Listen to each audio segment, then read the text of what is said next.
Hello, everyone, and thank you for attending UOBAM's inaugural 2020 Mid-Year Outlook Conversations, Positioning Beyond the Pandemic live webcast. My name is Joy Ong from the Business Development team, and I will be your host for this afternoon. Before we begin, I'd like to just go through a few technical housekeeping points. At the bottom of your screen are multiple engagement tools you can use. All the items are resizable and movable, so feel free to move them around to get the most out of your console space. You can expand your speakers or slide windows or maximize either to full screen by clicking on the arrows in the top right corner. If you have any questions during the webcast, you can submit them through the Q&A engagement tool. We will try to answer these during the webcast, but if a fuller answer is needed or we run out of time, we will come back to you later. There's also a poll, and we appreciate your participation. Lastly, a resource list with some of the material from today, which you can download. Okay, that's all the boring technical stuff out of the way. Now, as we begin this afternoon's conversations, I'd first like to draw your attention to our virtual console, which is an abstract painting by multiple award-winning UOB Painting of the Year artist, Om Ai. This geometric composition with uniform grid lines was inspired by the view through sliding doors. This mirrors the various perspectives and multiple facets of what we hope to explore today, as we discuss how investors can position their portfolios and move towards a new normal of investing beyond the grid. We hope this will open up windows of opportunities for you. We have lined up the packed program for the next 2.5 hours, and would like to invite your participation to make the session an engaging and interactive one. All right, now without further ado, let me hand this over to UOBAM Group CEO, Teo Boon Kiat, with his opening address. Over to you. Thank you, Joy. Good afternoon, everyone. My name is Boon Kiat, Group CEO of UOB Asset Management. I'm delighted to welcome you to our first ever mid-year virtual conference, a time for us to pause and take stock of an eventful first half of 2020 and explore how we can position your investments beyond this pandemic. Now, doing a mid-year conference is really not the usual practice for us. We usually just have one event to kick off the year, but then again, 2020 has not, by any stretch of the imagination, been a normal year. Indeed, it has been an extraordinary one, socially, economically, and certainly in the financial markets. These are challenging and unprecedented times for all of us. We are dealing with a global health crisis of a magnitude none of us have ever experienced. The economic impact it is causing is deep and wide-reaching. And many questions remain as countries continue to grapple with the spread and resurgence of COVID-19. Questions such as, how long more will this pandemic last? When will safe and effective therapies and vaccines be made available? How long-lasting will the impact of this pandemic be on the global economy? These and many questions are no doubt on your minds also. And while we may not have all the answers, we hope to provide some perspectives in this afternoon's sessions. Now, throughout this pandemic, UOB Asset Management has remained committed to safeguarding your investments while keeping our employees safe.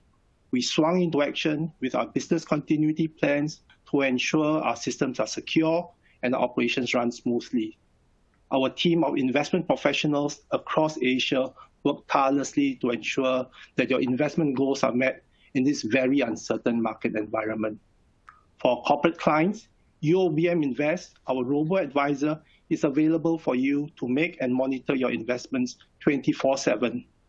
And for our individual investors out there, we have not forgotten you.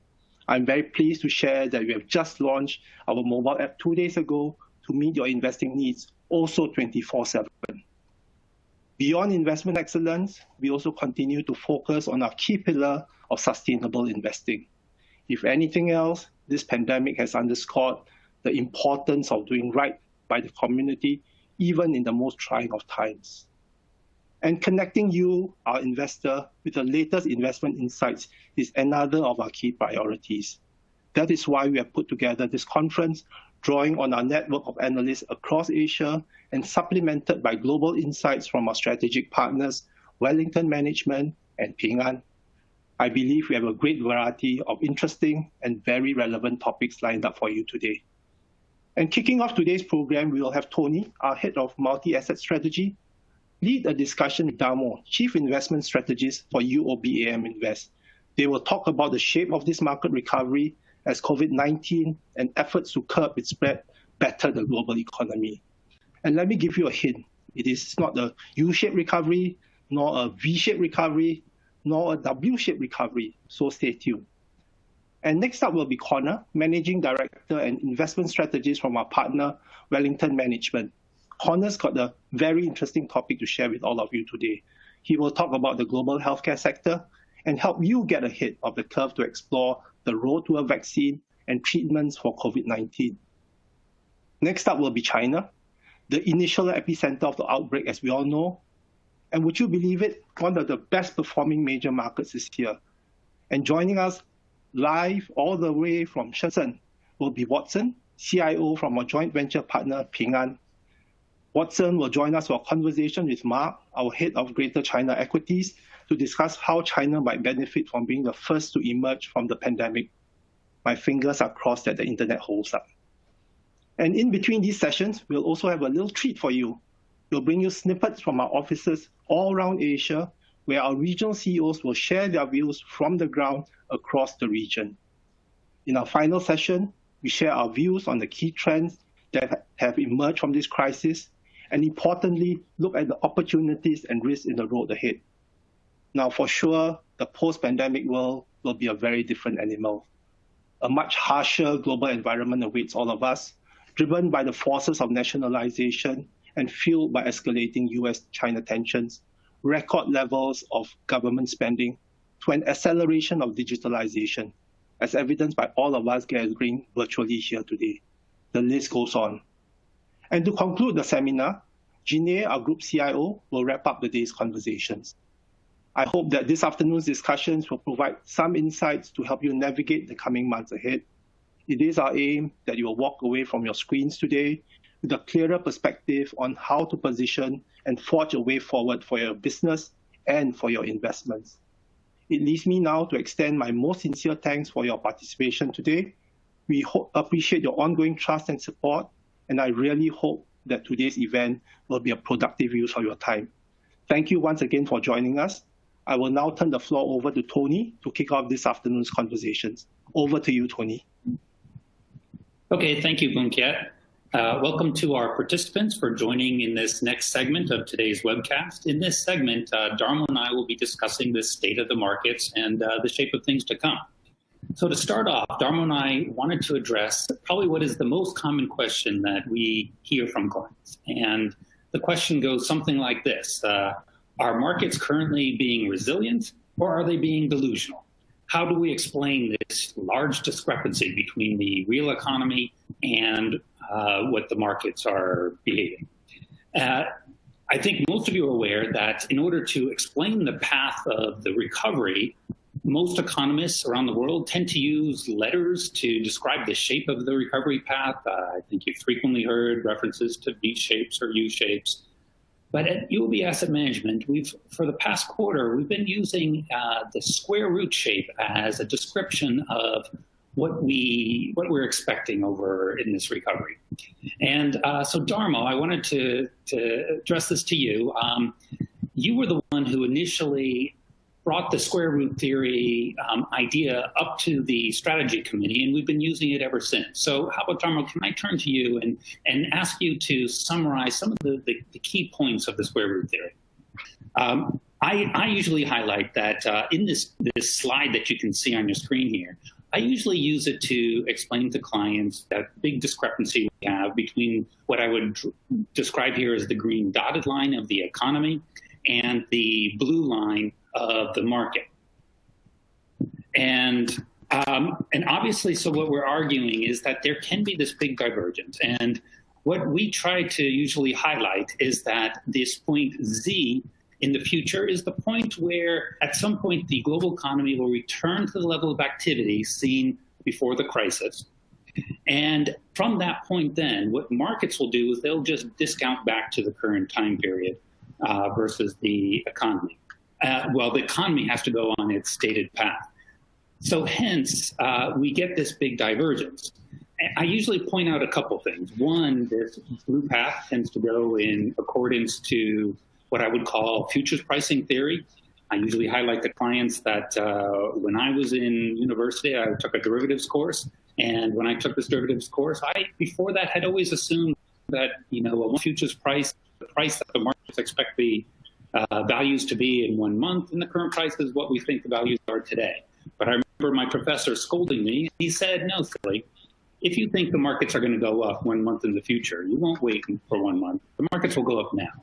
And the only difference between that future price and the current price is the discounted value of money, or in this case, it should be discounted at the cost of equity.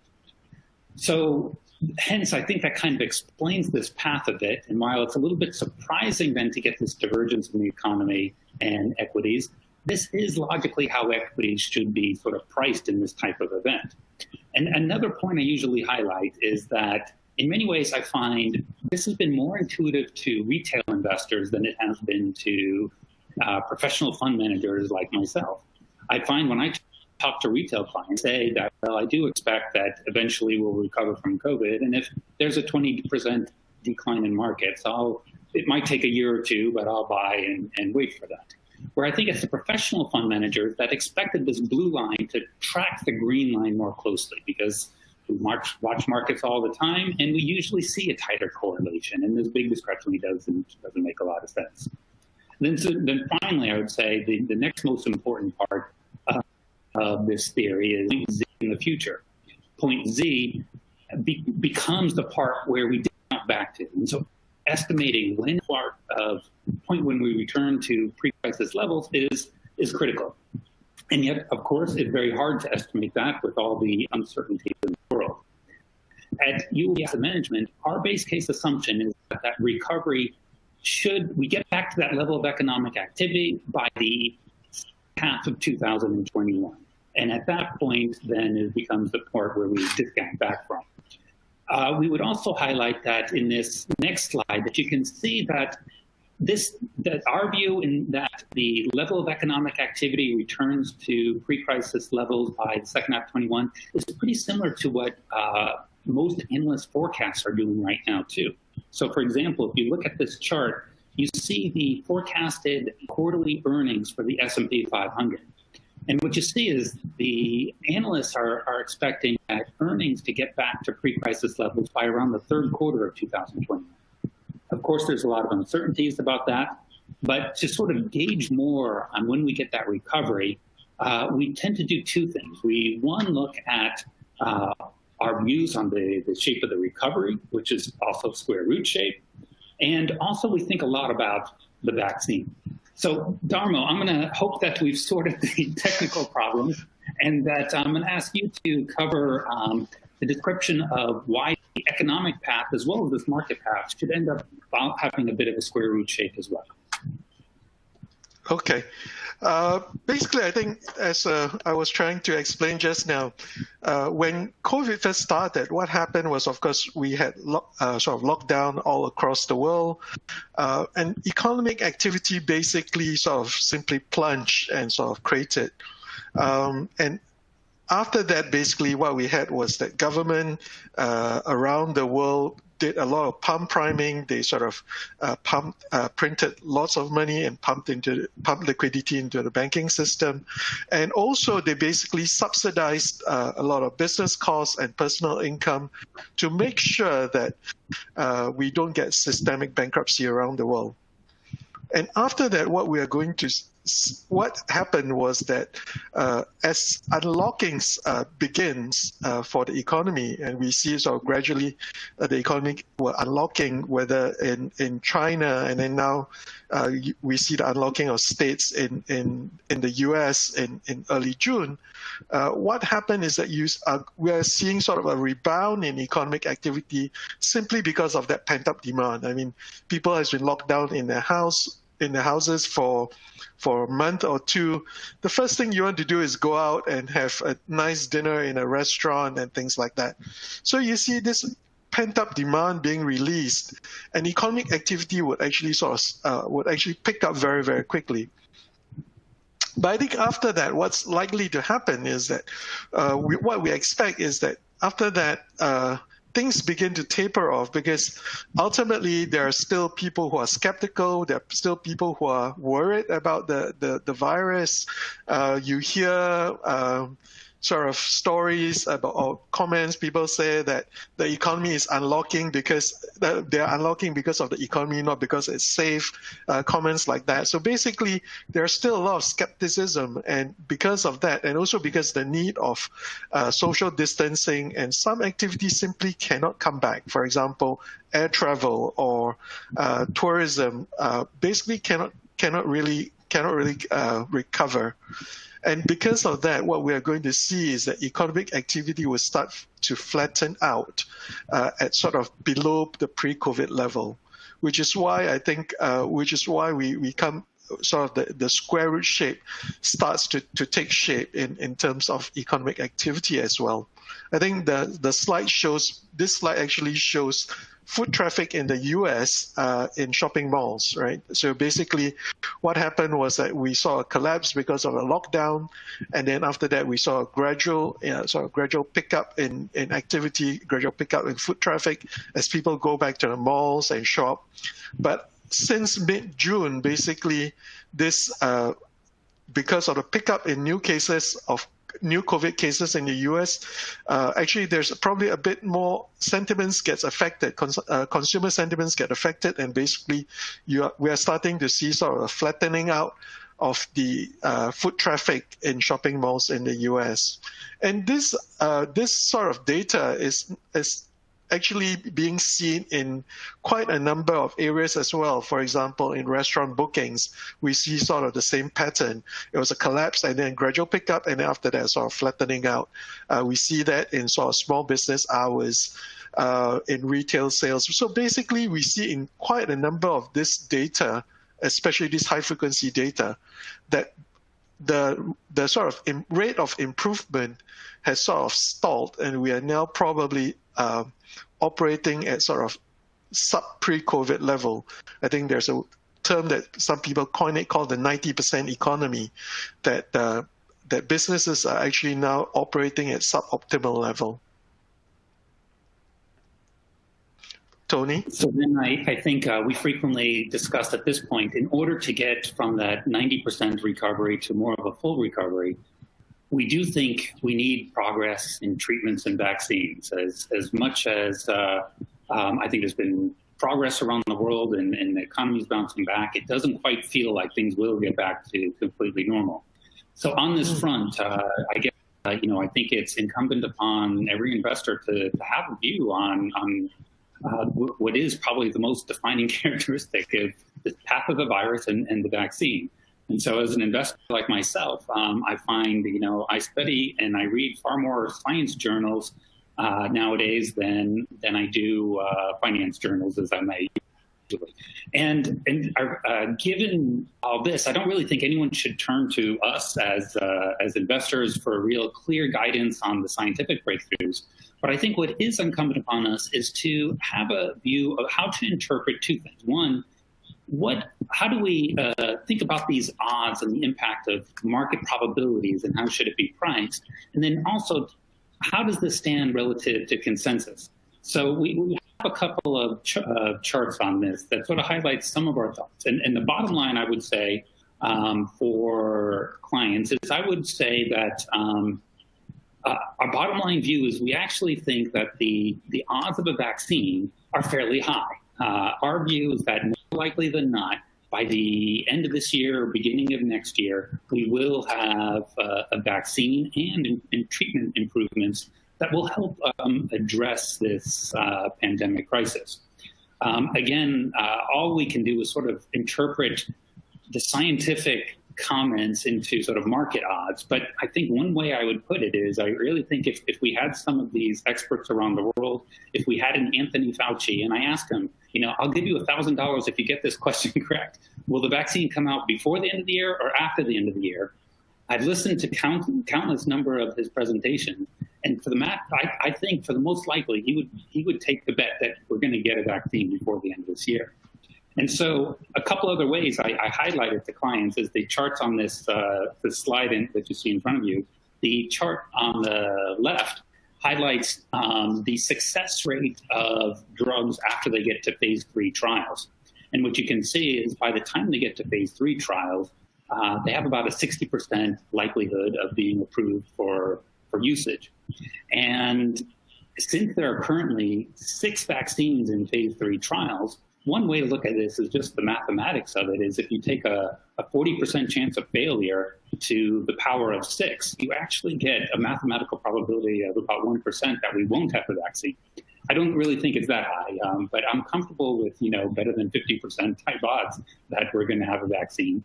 And then on the chart on the right, I would argue that I don't think this is fully priced into the markets, that the chart on the right shows surveys, this is from the Wall Street Journal, and I've seen several others, and they frequently show that the expectation for a vaccine is really not until the end of 2021 or even 2022. So again, our overall market view is that the global economy can really kind of get back to sort of the 100% level by the end of 2021. And part of our thinking is the fact that I think we're a little bit more positive on the odds of a vaccine than the market. But saying all that positive talk, let me turn to you, Darmo, and maybe you can talk me down a bit from my optimism. I know there are points of warning we should highlight as well to clients. Maybe you can cover those. Yeah. So basically playing the devil advocates, we see that, for example, there's a lot of skepticism in terms of the vaccine as to, given that this vaccine is produced or developed in such short period of time. I mean, we know that usually vaccines take years and years to develop. This one is actually rushed out in less than a year. That's probably a record if we ever have one. I think there's actually a lot of skepticism in terms of how safe the vaccine is, whether there's going to be any side effect or after effects. And a lot of people may actually adopt a wait and see attitude to this vaccine. And basically because of that, if we don't get sort of the majority of the population being vaccinated, then basically the vaccine is not effective because you don't have enough people vaccinated from this virus. So I think that's probably the first point that could really derail our hypothesis. The second part is of course whether the vaccine is effective on the most vulnerable group of people, the group of people that probably needs the most protection, the elderly and those who have pre-existing medical condition. And I think we don't have a clear answer to that.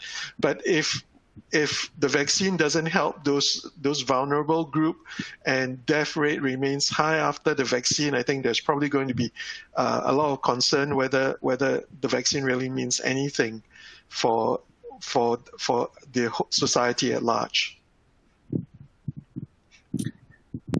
So let's take this assumption then, which I think is fair enough, that I think we're probably going to get positive news on a vaccine, but there are cautions that it's not necessarily the silver bullet that solves everything, but goes a long way. I would also add that the progress on treatments, I think, has been encouraging as well. I think many of you who have followed it, there's the steroids that have helped the more advanced cases. There's the remdesivir that helps on the early stages. And now there's the trial on the interferon beta, which is really encouraging, can help at all stages. And so little by little, things like this, and even just sort of basic care like proning people and using ventilators less, all seem to be contributing to better treatment.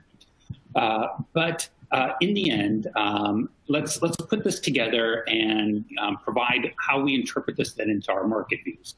So on this next slide, we have a summary of our various positionings and our overweights and underweights. So let me start off first and summarize the equity positions, and then Dharma, I'll turn to you to summarize the fixed income views.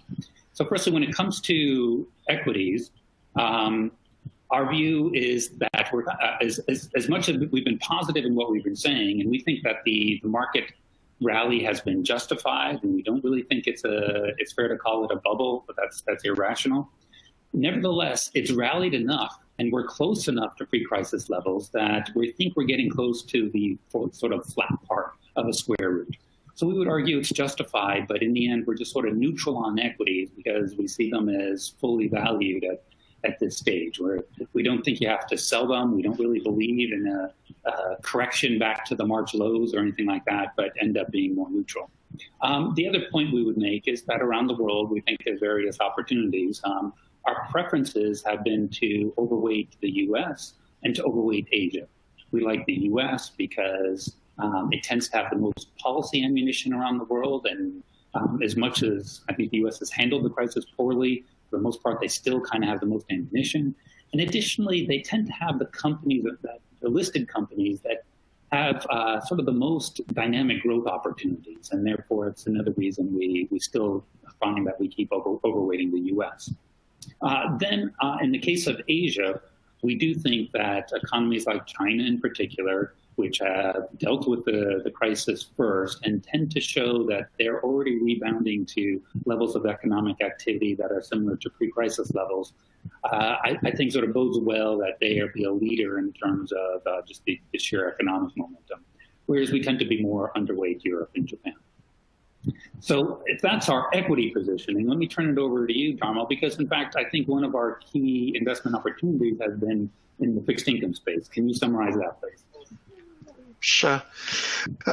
Well, maybe I'll just add on my 2 cents worth on the equity outlook as well. I think what we are concerned with as well is that there's actually a wide spectrum of outcome. I think things could actually rally, market could actually rally harder if sort of the vaccine comes out earlier or we get sort of positive news out of the vaccine.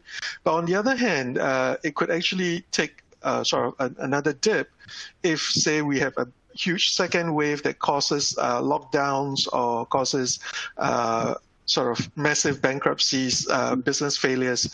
So those are actually what we see is actually a wide spectrum of outcome. And because of that, we think that going forward for the next 6 months, market could be a bit volatile. And therefore, we rather stay neutral on equity because both the upside and downside are actually could actually be fairly substantial. I think that's my 2 cents worth on the equity side. And on the fixed income side, basically, therefore, we are actually more positive on fixed income.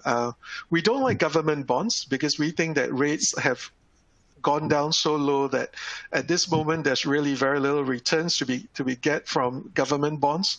And if anything, if we see sort of the recovery happens next year and interest rate starts rising because of that expectation, then actually we actually may have some negative return from government bonds, which is why we actually underweight government bonds. But where we like is really on the high grade credits or high grade corporate bonds, because at this moment there's still yield pickup to be had from high grade corporates, and spreads are actually still wider than pre-COVID levels. So if things continue along the trajectory that we project, then basically we expect that spread to start compressing, that credit spread to start compressing, and therefore what we are getting is both the yield and some capital gains out of it. So on a sort of risk return basis, is probably one of the asset class that we really like.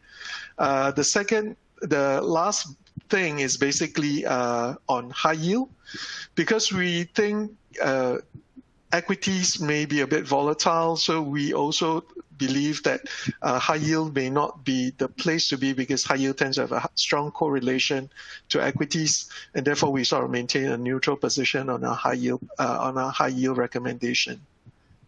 Tony? Okay, thanks. And I guess I would just wrap up our overall positioning. I would highlight that within commodities we're neutral, but there is a clear bias within that segments like oil we think are going to take longer to recover, whereas areas like gold really are a pretty logical part of portfolios now. Even at these prices that we've seen this rally over the last few weeks, we continue to argue that at this stage, that especially over the coming year, gold doesn't have a lot of downside. Gold in the previous crisis, in the past decade, didn't really start to weaken until the Fed started to taper QE. And we really think we're a long way from that. And there's still the upside potential in gold if, in fact, we do see inflationary issues over the coming years. And then finally, other areas like alternatives we like as if they're more market neutral and looking for alpha opportunities. There's a lot of dispersion in the markets now. And finally, cash rates are so low that we're underweight cash. So I think that gives an overall summary of our views and the big picture on how we get there. I think I wanted to save time then to get to questions. I think you all have the ability to keep typing in questions, and I think many of you have already sent in preliminary questions. So Dharma, let me turn to some of these questions, and let's cover them for our audience. So one of the questions that I've seen come up in the preliminary questions that were sent in, I saw a lot of references to valuations. And so I guess my first question maybe you can address is, do we think these markets are overvalued? And I guess a common question is, are equities a bubble? I think it depends on how you measure valuation, right? So if you're looking at earnings, basically what we've seen is that earnings, everyone knows that earnings is going to be really bad this year. And then even next year, if you're talking about sort of a gradual recovery, we might not see full year, we might not see earnings for the whole of 2021 being spectacular. In fact, if we only expect activity to go back to pre-COVID level in the fourth quarter or late in 2021, then basically if you follow that gradual trajectory, next year's earnings is probably still going to be lower than 2019 earnings. And so with that sort of backdrop, if you look at valuation based on earnings, it's going to look expensive, right? So, but if you look at the sort of comparing equities valuation as equities as an asset class and its valuation versus other asset class like bonds or like cash, then basically equities is actually still relatively attractive. What we are seeing is that equities yield, earnings yield, is compared to, say, real interest rate in terms of real risk-free rate in terms of government bond, we actually have 300-400 basis points of spread there. And actually that's sort of, roughly speaking, is sort of a long-term average, if not slightly sort of higher than long-term average. So compared to bonds or risk-free rate, equities actually is not expensive. And that, basically, I think that's points to, I think, some of the commentary of Tina, or there is no alternative, meaning that if you don't invest in equities, there's really very little areas that you can get a sort of decent yield or decent return on your investment. So I think, relatively speaking, compared to cash rate, compared to risk-free rate, equities definitely is not expensive. And if you look at it even on a price-to-book basis, in most places, in most part of the world, it's actually still not expensive. We may be, in some places, it might be one standard deviation above, but I think that's still within reasonable spectrum. But in a lot of areas, it's actually sort of around long-term average, or some of it is actually even below long-term average.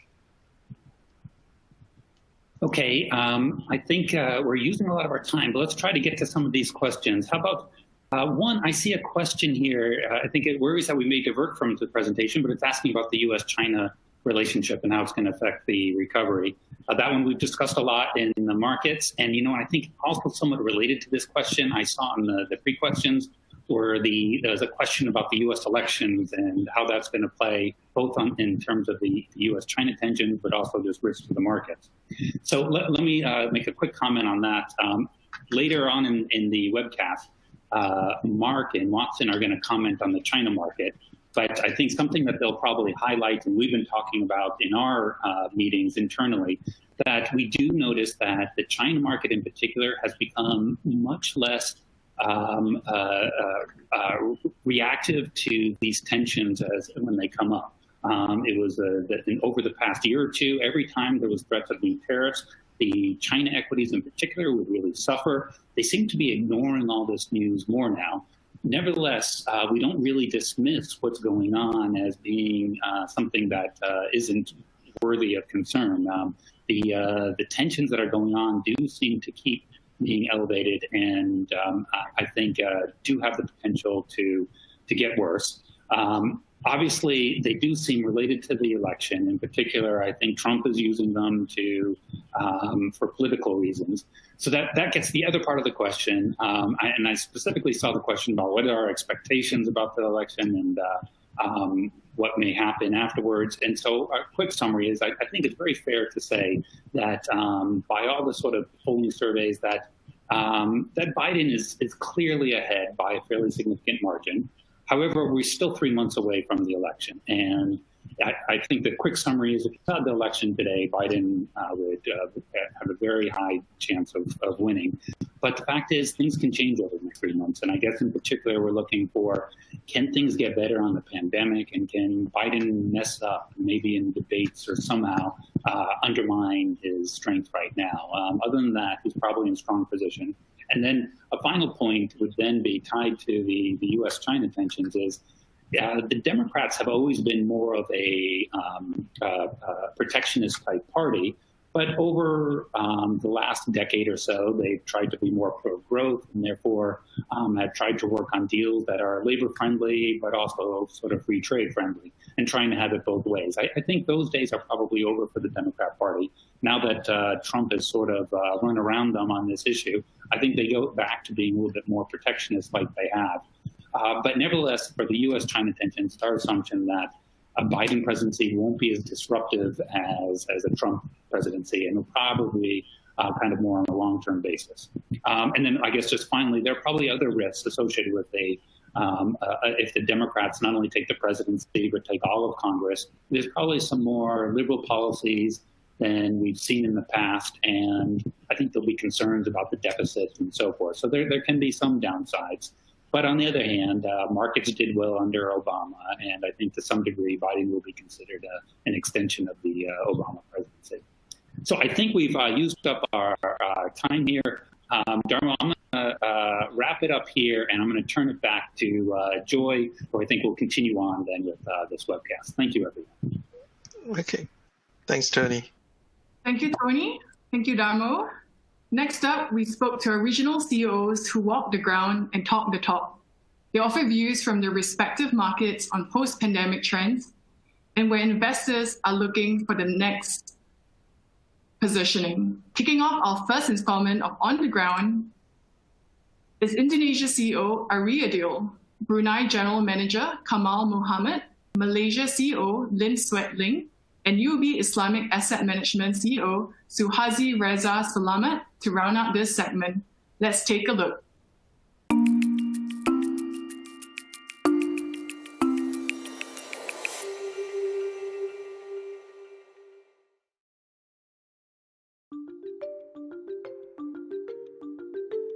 Hello everyone, greetings from Indonesia. My name is Ari Adil. I'm the CEO of UOB Asset Management Indonesia. Today I want to share my thoughts about Indonesian outlook. Navigating through the pandemic is not a simple task for Indonesia. As the world's fourth most populous nation, Indonesia is currently trying to balance between restrictive measures to contain the spread of COVID-19 and expansive stimulus initiatives to kickstart the economy. Indonesia's equity market continues to receive support from domestic flows in June, while the Jakarta Composite Index or JCI has been sideways, as investors assess second quarter 2020 EPS and recovery data points, we remain constructive given the relative valuation. However, EPS recovery growth is yet to be seen. Third quarter 2020 numbers will be crucial to justify this current rally. The evidence on the ground shows some of uptick recovery for our domestic consumption. The reopening of activities helped to increase the demand overall. On the other hand, Indonesian bonds will still benefit from ample global liquidity projections, lower interest rate outlook, attractive bond yield valuation, and light investor positioning. This being said, foreign outflow and widening twin deficit remain factors that needs to be watched. The pandemic is definitely felt by investors at an unprecedented scale. We observe the emergence of changes in clients' behavior. The first is increasing demand of asset classes that is offering more stable return as money market funds. Reksadana terproteksi or capital protected funds offering a stream of steady dividend payments still hold its appeal to investors and accounts for more than 30% of total mutual fund AUM in Indonesia. We also observe increasing interest into equity index funds as many outperform actively managed funds. Some indices, such as Index Business 27, has also outperformed other indices, such as the JCI by more than 6% and the LQ45 by more than 12% in the last 5 years. Finally, we see a rise in a gotong royong, or spirit of cooperation amongst Indonesians, as the more privileged segments of the population raise funds for those in needs. We believe that social investing, especially in funds that implements ESG principles, will become future trends in Indonesia. Thank you. Apa kabar? I'm Kamal, JM of UOBAM Brunei. I hope you all keeping well. Thank you for being here today as I take some time to share with you my reflections on the pandemic and how it has affected us in Brunei.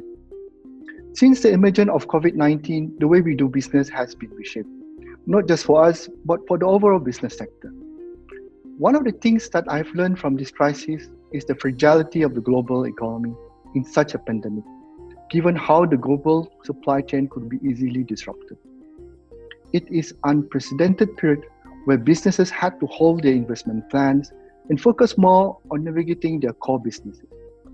Market volatility also doesn't help in creating confidence for our clients. But having said that, let me quote Sun Tzu, a historical figure known as a military strategist and philosopher. He once said, "In the midst of chaos, there is also opportunity." Hence, it is important that we continue to engage our clients and understand their needs so that we can help to customize solutions for them. We also encourage our investors to have a longer-term view and have an efficient cash management system so that they can be prepared for any crisis. Ultimately, the pandemic will pass, and we encourage our investors to start laying the foundation now for the future. At our working level, I also see the importance of having flexibilities in doing our job. The pandemic has certainly created a great realization that these disruptions will continue to come and go, and sometimes not necessarily in the form of pandemics or crises. For example, the pandemic has expedited the digital industrial revolution to a new level. The silver lining to this pandemic is that it has brought in ingenuity and creativity across all levels, especially through digital means. For example, investors are now more open to adopting digital robo-advisors to help them manage their finances and investments. In terms of investments, healthcare and technology continues to be an important theme, especially in the current context. Other than that, we think sustainability, ESG, and Sharia will continue to be more prominent topics among the global investors as they become increasingly mindful of the idea of investing with a purpose and for a greater good of society. Thank you. Hello, I'm Swet Ling from UOB Asset Management Malaysia. I'm happy to join you today and share with you what have we learned during this pandemic of COVID-19. This pandemic has indeed been a wake-up call for all of us. With Asia having previously experienced SARS, hence having knowledge on the duration of the SARS epidemic, we grew complacent and thought that it would be under control by the late July due to the hot summer. Malaysia lockdown started on 18th of March, one of the earliest within the ASEAN region. And the first day of lockdown really struck me very hard, as it happened to be our board of directors meeting as well. Fortunately for us, we are already on the agile mode, and we can organize a virtual meeting for all the directors as well as staff from home. When the market had a free fall in February, late February actually, our team responded expeditiously to calm our investors and partners' nerves with daily updates of their portfolio and position. From this crisis, we have bonded stronger within the company as well as with our clients as we stay united together. Although the pandemic has severely impacted industries such as tourism, it has driven growth in the technology sector, where it has accelerated the use of technology in communication as well as execution. I believe this trend will continue as the society conducts more virtual meetings and work from home practices due to the social distancing measures. Another positive change that has occurred during this crisis was the climate change and pollution awareness, where lockdown across many countries allows the society to experience pollution-free skies and an increase in the local sightings of their wildlife. Hence, I believe there is a growing conviction among us and our clients that the current industrial practices are not sustainable and that a change is needed. This will accelerate the shift towards ESG, environmental, social, governance, and society will want to do better by rewarding companies that practice sustainability and actually demonstrate positive ESG scoring. Looking ahead, I believe ESG factors will complement the traditional financial metrics when assessing suitability of corporation for investment in the long term. From this crisis, we have observed that regular income and low volatility is something important for our investors. Ultimately, consistent performance will be essential to retain our investor confidence, and I believe we can work together to achieve this goal for our investors. Thank you. Hi, my name is Reza. I'm the CEO for UOB Islamic Asset Management here in Malaysia. Thank you for joining us. I'd like to share my views and experience of Malaysia and from the perspective of Islamic asset management. The COVID pandemic is a global crisis to which Malaysia was not exempted from. However, it banded the population together, set aside our differences, and pulled us through together to overcome it. Alhamdulillah, today Malaysia has it under control, and we hope that it continues to improve as time goes by.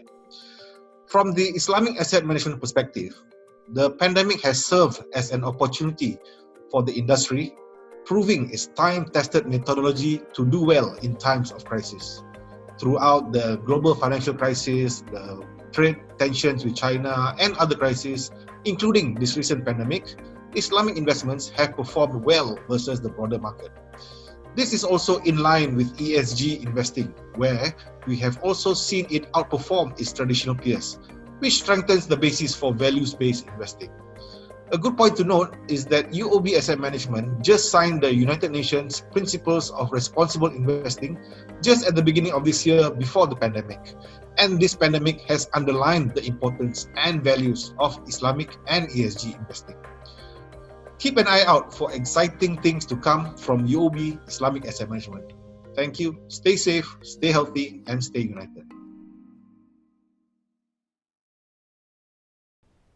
I hope you found the sharing from our regional colleagues as insightful as I did. Next up, we have Connor McCarty, Managing Director and Investment Strategist at Wellington, Singapore. Wellington is our valued strategic partner.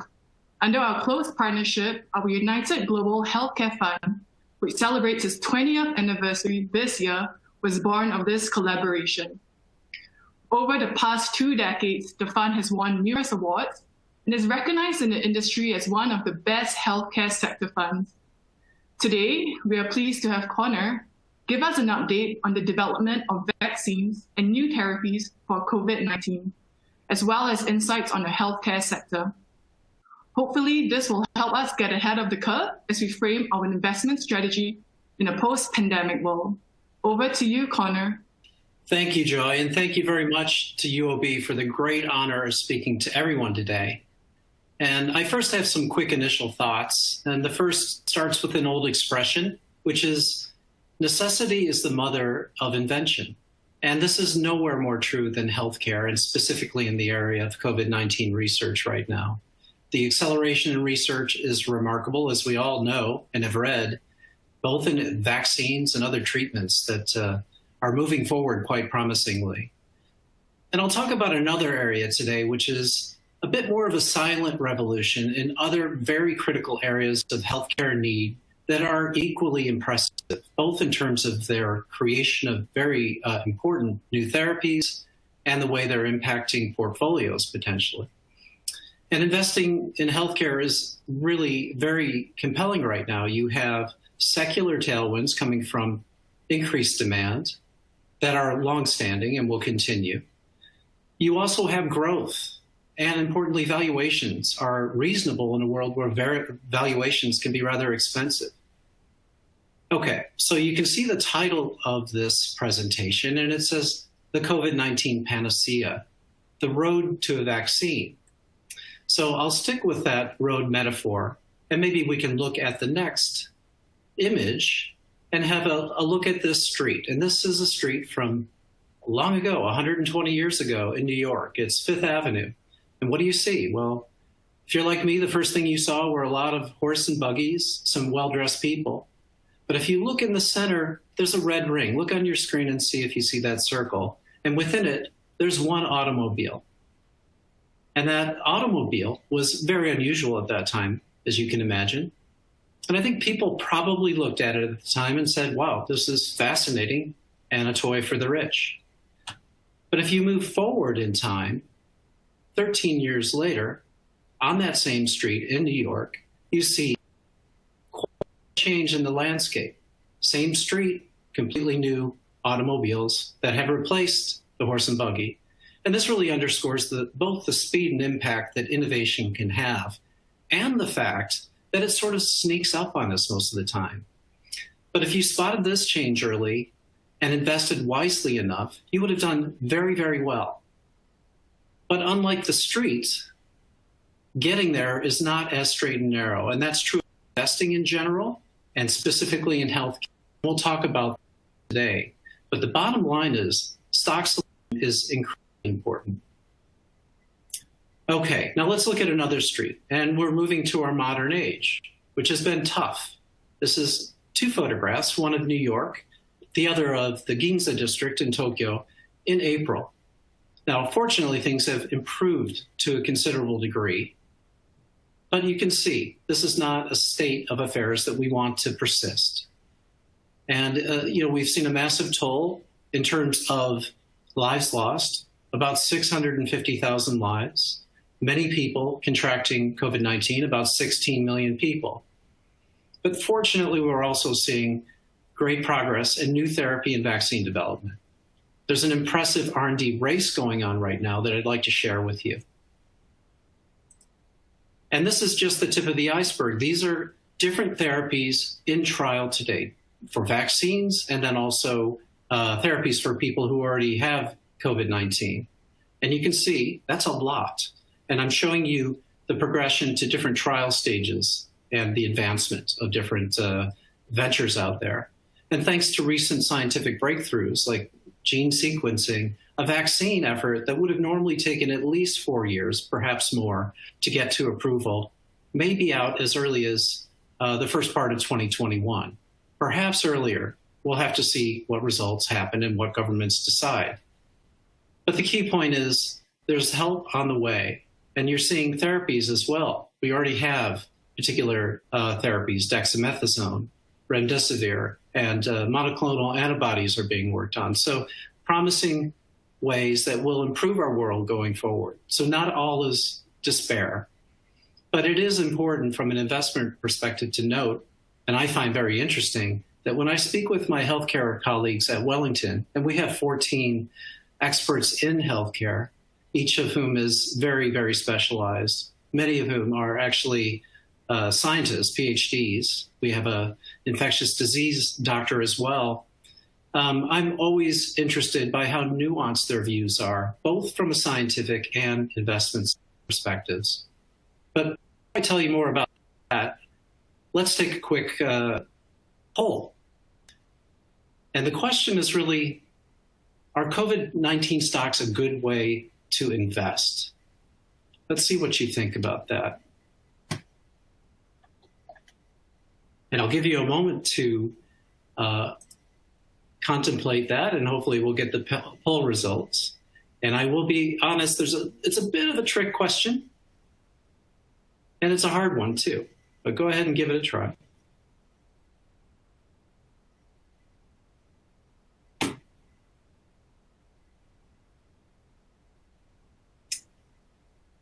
Okay, well, I'm going to tell you that our view is really that it may be for some, but not for most. And here we have it. Okay, so, a relatively balanced view on things. And really from a Wellington perspective and given the knowledge of our experts, we really do think there's going to be a narrow list of winners out of all of this.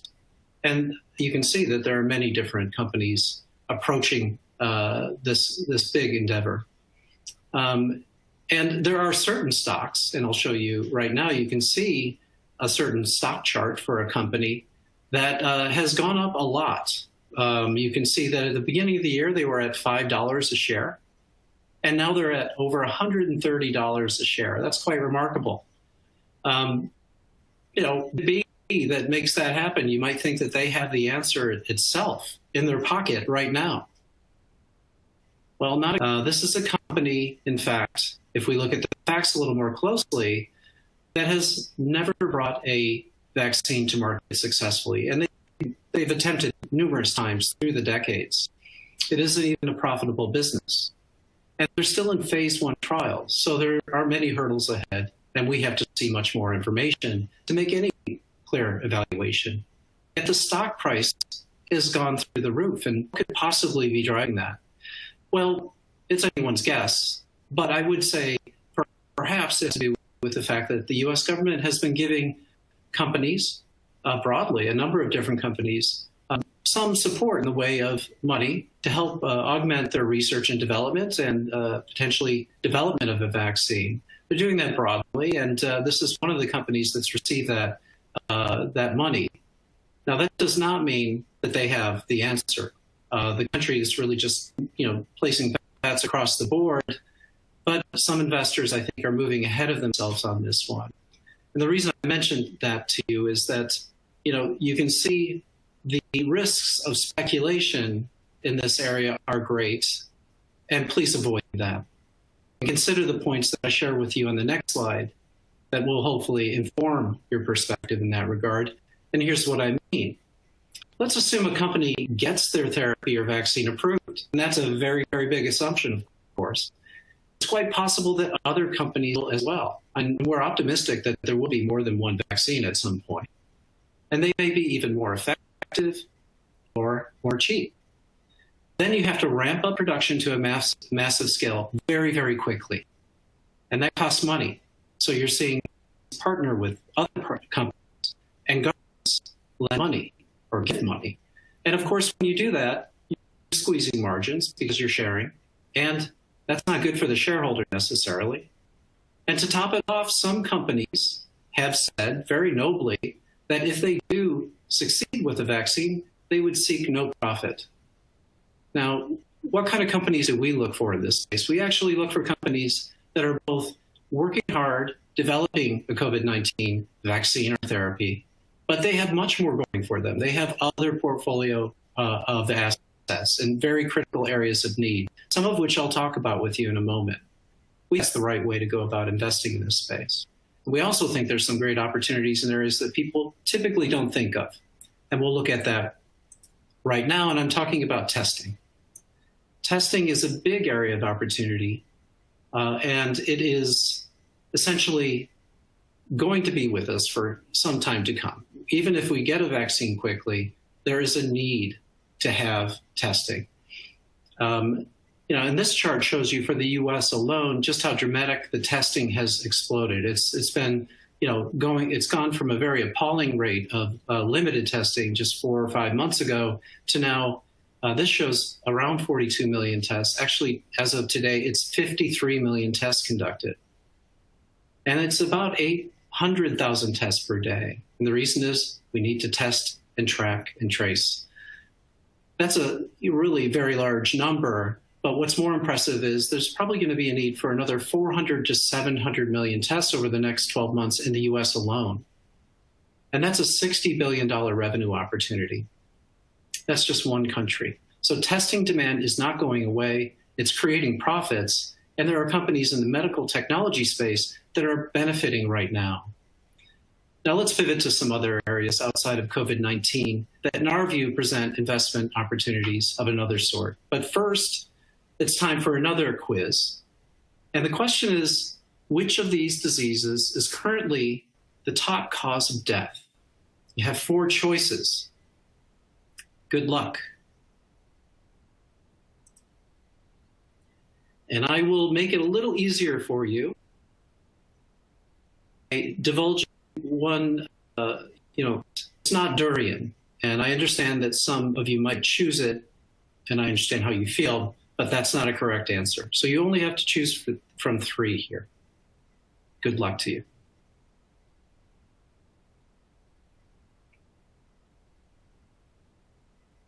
And the answer, I'll tell you up front, because I think most of you have done your voting, is cardiovascular disease. And again, we have a very smart class here. So well done on that. Cardiovascular disease alone takes 50,000 or so lives every day. Cancer, 26,000 lives every day. It's tragic. And my point is that there are other major healthcare needs out there. And until quite recently, treatment options in some of these areas hadn't really changed for years. But now we're seeing amazing developments. And this is coming from the massive research efforts of healthcare companies around the world. And this shows you what I'm talking about. But first, I'll use a metaphor. There's an aphorism, you reap what you sow. And I think it's great advice. To me, what it means is that in life, you get what you put in and give to others. And in the same way, companies that focus on research and development and innovate tend to grow and outcompete over time. And this chart shows the research and development dollars spent within certain sectors every year. And at the top of the list, of course, you see biopharmaceutical companies. The R&D is massive. It's about $250 billion per year. And to put that number into perspective, if the healthcare industry R&D budget alone was a country, it would comfortably rank in the top 50 countries in the world in terms of GDP. So that is a big number. And it's paying off in a significant way. The healthcare sector has one of the best growth rates and highest earning growth rates of any sector out there. Again, you reap what you sow. But what does that mean in terms of the number of drugs under development now? And we'll take another quiz here to see if you can get the answer. This time I'm not giving you any hints. And here it is. How many medicines are currently in development? Is it somewhere 500 to 1,000? Or is it 10,000 to 15,000? You have a number of choices there. And I wish you luck.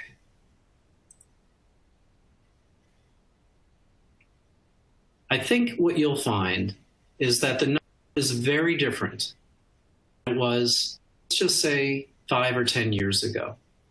And it is a very big number, but I'll wait for the results to give you the opportunity to see what all of us have thought on this.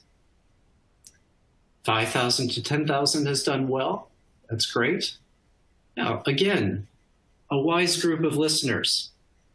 The answer is actually that it's over 7,000 or so. So it's a big number, and it's vastly different than it was just 10 years ago. And that's thanks to a number of fundamental changes in technology and scientific knowledge. But if history is a guide, it's important also to note that only about 11 or 12% of this long list of therapies will actually make it to end patients. And that's because the hurdles are very, very high, as they should be. But that's part of the opportunity too. because picking winners in healthcare is very, very profitable if you get it right. So stock selection is critical. Now let's look at the pace of innovation and perspective from new drug approvals by the regulators over recent years to see if all of this work is turning into anything. And this chart shows you the trend in novel drug approvals in the US over time, and you can see the progress has really inflected. Now, if I were to show you the similar type of data for China or Japan, the EU, you would see a similar pattern. It's a very promising pattern, of course. And in the US alone, last year, 48 novel drugs, and these are drugs that don't have any equivalent, they are brand new innovations in our world, were approved in 2019. The chart looks very similar, as I mentioned, for other areas of the world. And another 30 therapies have been approved this year alone, year to date, in the US. So amidst a pandemic, we're still seeing quite a bit of progress out there. Okay, now let's zoom into some areas where these therapies are actually making a difference. And our time today will not allow us to touch on all these areas, but I'll touch on just a couple. For many years, cancer patients really had limited options, often radiation and chemotherapy, which changed very little over the years. But over the last 5 years, a whole new class of drugs has come into play. And they're designed really to activate our own immune system to attack the cancer cells within us. This has become a reality, and it's helping improve cancer survival significantly with certain cancers. One class of these are called checkpoint inhibitors. They're medicines that essentially reveal cancer cells that try to hide from our immune system. And once they are revealed and that mechanism is reversed, your own immune system attacks those cancer cells and can have really profoundly positive effects in areas like melanoma and in lung cancer and a number of other areas. So this didn't exist 5 years ago, at least not approved. And the world has changed a lot as a result. This particular medicine alone has gone from 0 to, we believe, in another 3 or 4 years, being upwards of 25 billion in revenue opportunity. So growing very, very rapidly, and there's a reason. It's changing lives, it's improving health. And there are other drugs in that same category that are innovating and new, better ways of treating cancer than ever before. Now, I'll shift from cancer and talk about gene therapy, which is also very exciting and even, relatively speaking, newer in terms of approvals. And this is an area of treatments that are for conditions that are genetically based, as the name implies. And there are some genetic mutations that can cause disease in certain people. And let's look at an example of that. But first, what we'll do is we'll look at the picture in front of you right now, which shows 2 panels. One is on the right, it's tunnel vision. So it's essentially the level of sight that a child with a condition called retinitis pigmentosa would have at the latter stages of that concern. And now what if you could take that sight and convert it to something much closer to the panel on the left? That would be miraculous, without any exaggeration. Well, a few years ago, a company received approval for the first gene therapy ever to treat this condition. It targets a specific genetic mutation that triggers this condition. And I really do invite you. There's a YouTube video up there that shows a boy who is a patient, and the doctors are monitoring and diagnosing his level of sight. So he has to go through a dimly lit room with a maze in it, and he struggles mightily. But then after treatment with this therapy, he's actually able to maneuver very, very comfortably and successfully through. It is a profoundly moving sight to behold. And it's an example, a very vivid example of what's going on in medical technology right now. And speaking of medical technology, let's talk about another form of that. And this is a wide area, so let's just focus on robotic surgery for a moment. And this is just a visualization. The image is not of a true product out in the market. But there are surgical robots now in many of the hospitals. And fortunately, humans are managing them. We have surgeons that control them, but it really helps the surgeon's job They can do preoperative analysis, three-dimensional scans, and so forth that allow them to strategize how they want to approach the patient's needs. And they also make extremely fine and minimal incisions so that the trauma is much lower and the patient is able to recover more quickly. And this actually saves the system money because the hospitalization and relapse risks are much lower. So it's a great example of med tech innovation. And then there are the gene sequencing tools and other tools that have been used, for instance, to really early in the pandemic assess what coronavirus is. So the complete genetic mapping of the coronavirus took about 2 weeks to not only sequence but to analyze and identify what the likely concerns are. So that's an amazing advance. It took about 158 years to figure out what was driving polio, just as a comparison. But who's going to pay for all this? That's a big question. And I think there's a lot of demand, but there's only so much money in this world. And our existing model, which is a pay-for-service model, and this is true almost everywhere in the world, whether you're in a socialized system or a private system, someone's paying for this. And usually it's a doctor does a certain treatment and they get paid that certain amount. But now we're moving to a pay-for-value model. And this is critical because paying more for better outcomes certainly makes more sense than paying for any outcome or bad outcomes. And this is really changing a lot of areas. And there are companies that are advancing in this area very successfully. And that's important because the US alone spends an unsustainable 16% of its GDP on healthcare spending every year. Unfortunately, there are companies that have figured out ways of improving. And what they're doing is they're moving less acute patient care from high-cost settings, like those shown in the center in the dark blue area, to much less expensive areas, because these are not urgent, highly concerned conditions. And they move them into areas like urgent care clinics and telemedicine and a whole host of other areas.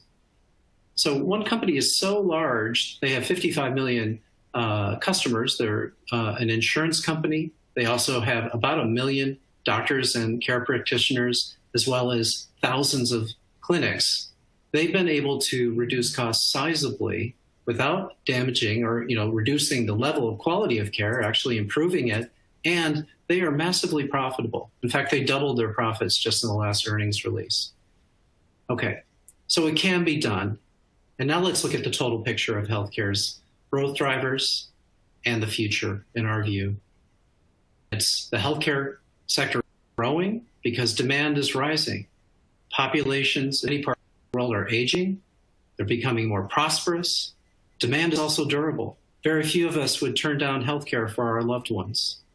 And as I mentioned earlier, innovation is marching ahead, and the best businesses are profiting. And from a valuation perspective, as well as a growth perspective, healthcare is hard to beat. The sector is attractively valued compared to most every other global sector, and it has a higher growth rate than almost every other. The only higher growth rate is in technology. So healthcare's valuations are good on relative lines, and they're also good compared to their history. And if you look at this chart, you get a sense for that. This is comparing the valuation of healthcare right now relative to its own history. And you can see it's moderate. So it is an attractive time to consider exposure in the area. All right, now let's briefly sum up things. And if you recall nothing else, I hope you take away the following understanding. Innovation in healthcare is profound, and the investment opportunity is very real. Healthcare's an expert domain, so you really do need to be a skilled stock picker in the space. And finally, the sector is supported by the drivers that I just mentioned, which really give you a good support that with good stock selection can lead to very positive results, we think, for many years to come. Now, I hope you found the conversation informative, and now I think what I'll do is see if you have any questions, as long as time allows. And I think I'm okay on time. I'll take one question and see if I can get into the question area. Well, okay, I'll take when will a COVID vaccine be approved, and when will it be widely available? And as I alluded to, I think it's going to be in the first quarter of 2021 in the US or in Europe.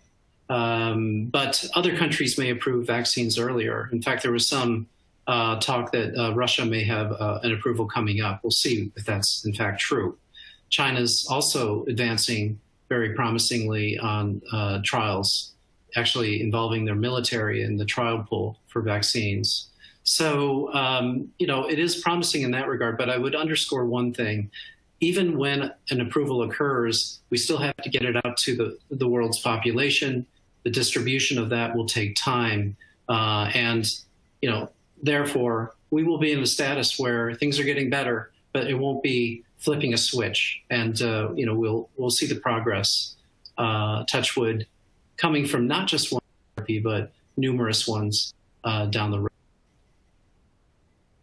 Great.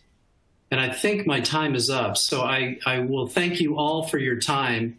And again, appreciate the honor of being here. And now I'll pass it over to Joy. Over to you, Joy. Thank you, Connor, for that fascinating presentation.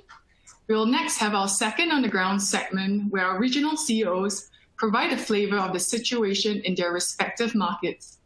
Besides a growing awareness of sustainable investing and the importance of ESG factors, let's hear from our interviews with the CEOs in Thailand, Taiwan, and Japan.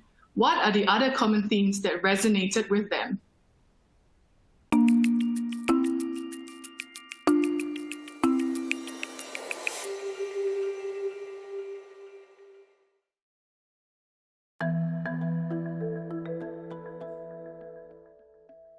Sawadee krab.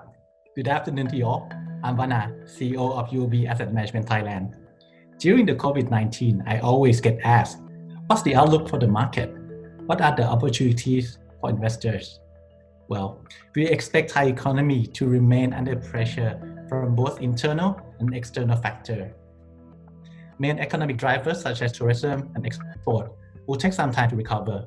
The high household debt also would lead to weaker consumption. The Stock Exchange of Thailand index has recovered 32% from its low in March and is now trading at the expensive PE of 21 times, higher than the 5-year average of the 16 times. Going into the second half, we expect the SET index to range bound near the current level. Therefore, we remain cautious and selective on equity investment, seeking company with good balance sheet and cash flow. Having said that, it is interesting to note that during the pandemic period, the company that have good corporate governance and consider environmental and social factor or ESG company held up better through the market downturn than their non-ESG counterparts. And this was also shared by my colleague Reza earlier in the area of Islamic investments. And that's why we see a clear trend on sustainable investment all around the world. And now getting traction in Thailand too. For us at UOBAM Thailand, sustainable investment is not new to us. We were one of the first managers in Thailand that launched the fund that invests in the company with good corporate governance 16 years ago. We believe the growth of the ESG investment is likely to continue.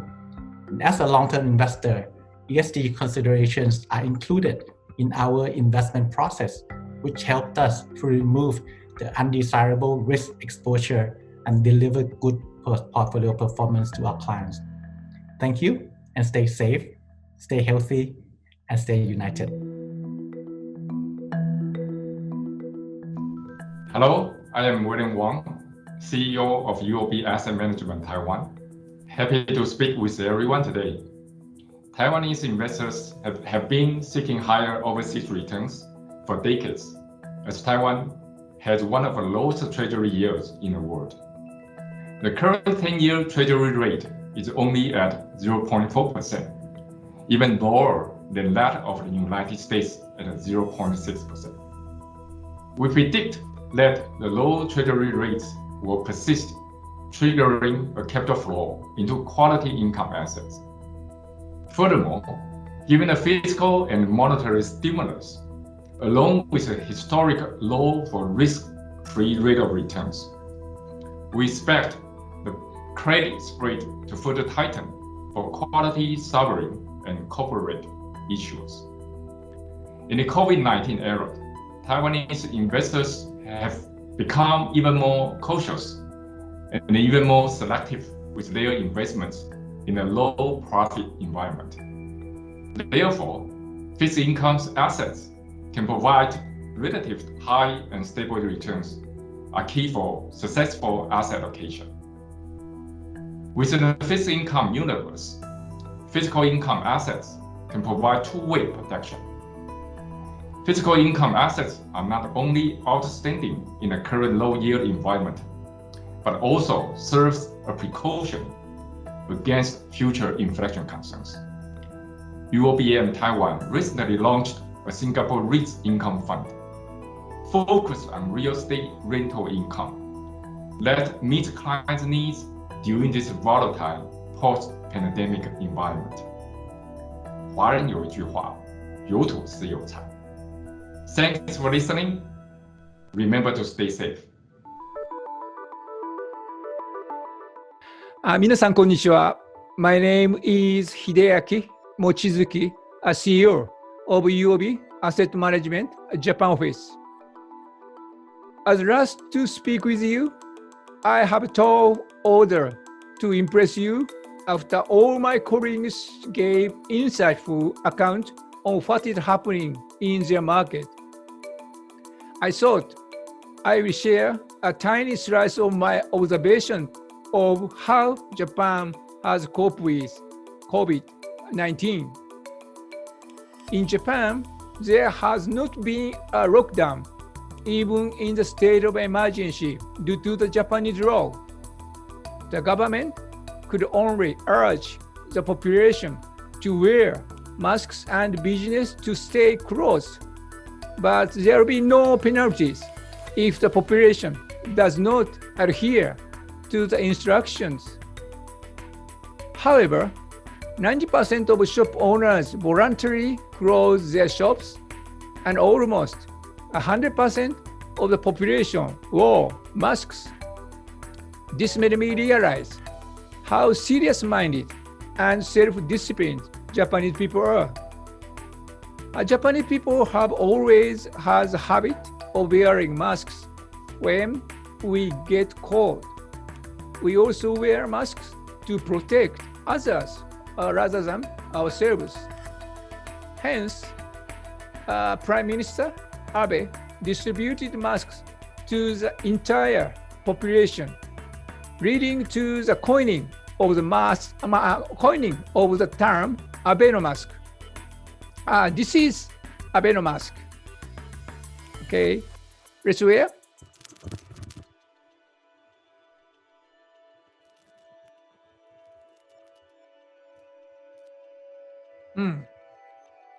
We love to wear masks, but the Abenomask is a little bit small, and it affects the way I speak. So although Mr. Abe is always wearing the mask, I haven't seen anyone use it yet, myself included. So I apologize, Prime Minister. I take it off.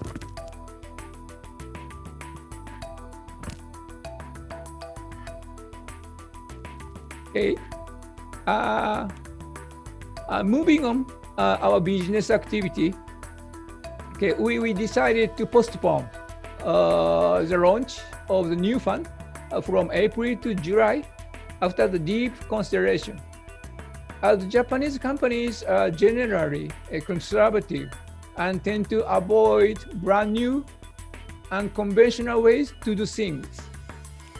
It took some time before we made a decision, but we eventually managed to conduct a number of online study sessions successfully and efficiently covered 32 branches of distribution nationwide. To conclude, I realized 2 points. Okay, one, the importance of having promptly make a relevant decision and to cooperate with partners proactively for implementation, especially in times of crisis. Second, the importance of keeping a policy consistent both internally and externally, so as to avoid confusion and to efficiently manage both the HR aspect as well as the business on the whole. The most important impact of COVID-19 will be a strong increase in online investors. The 5 biggest online brokers in Japan saw a 3-month consecutive increase in the number of account openings, hitting record high from March to May. Most of them are the younger population between the 20s and 30s who are investing in global equity and Japan equity ETFs. However, we didn't observe any major changes in investors' behavior. They invested in mainly US equities and Japan equities after the sharp drop, similar to the GFC period.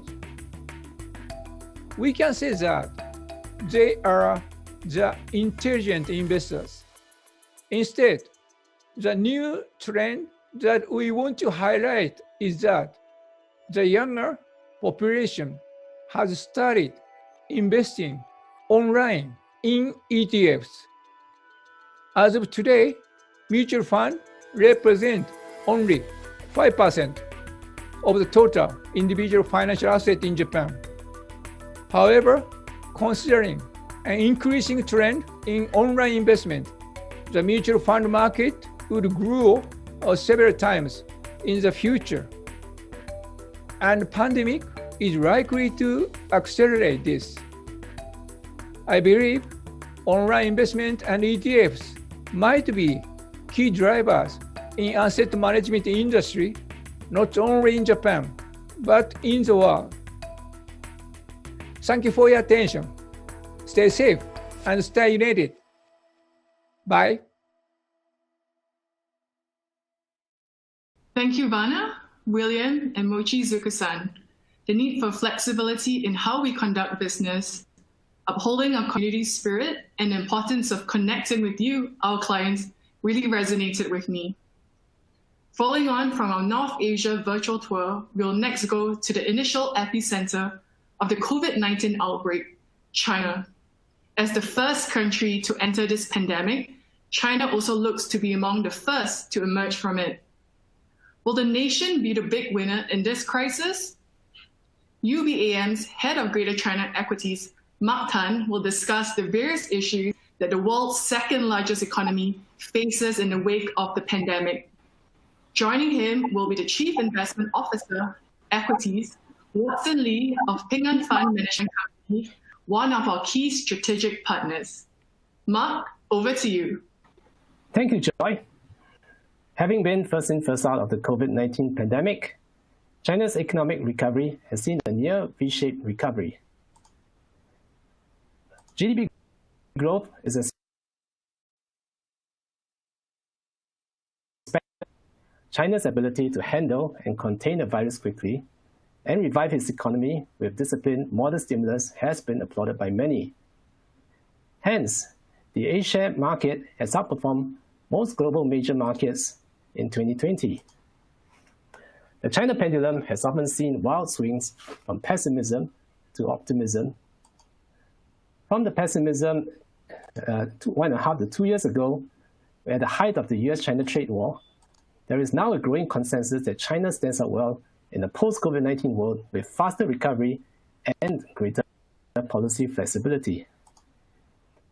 In this section, we would like to explore the following issues. China rally and outperformance sustainable? What are the risks? And what are the investment teams and opportunities in China post-19? In this session, I shall answer from Ping An Watson a few key questions to address these issues.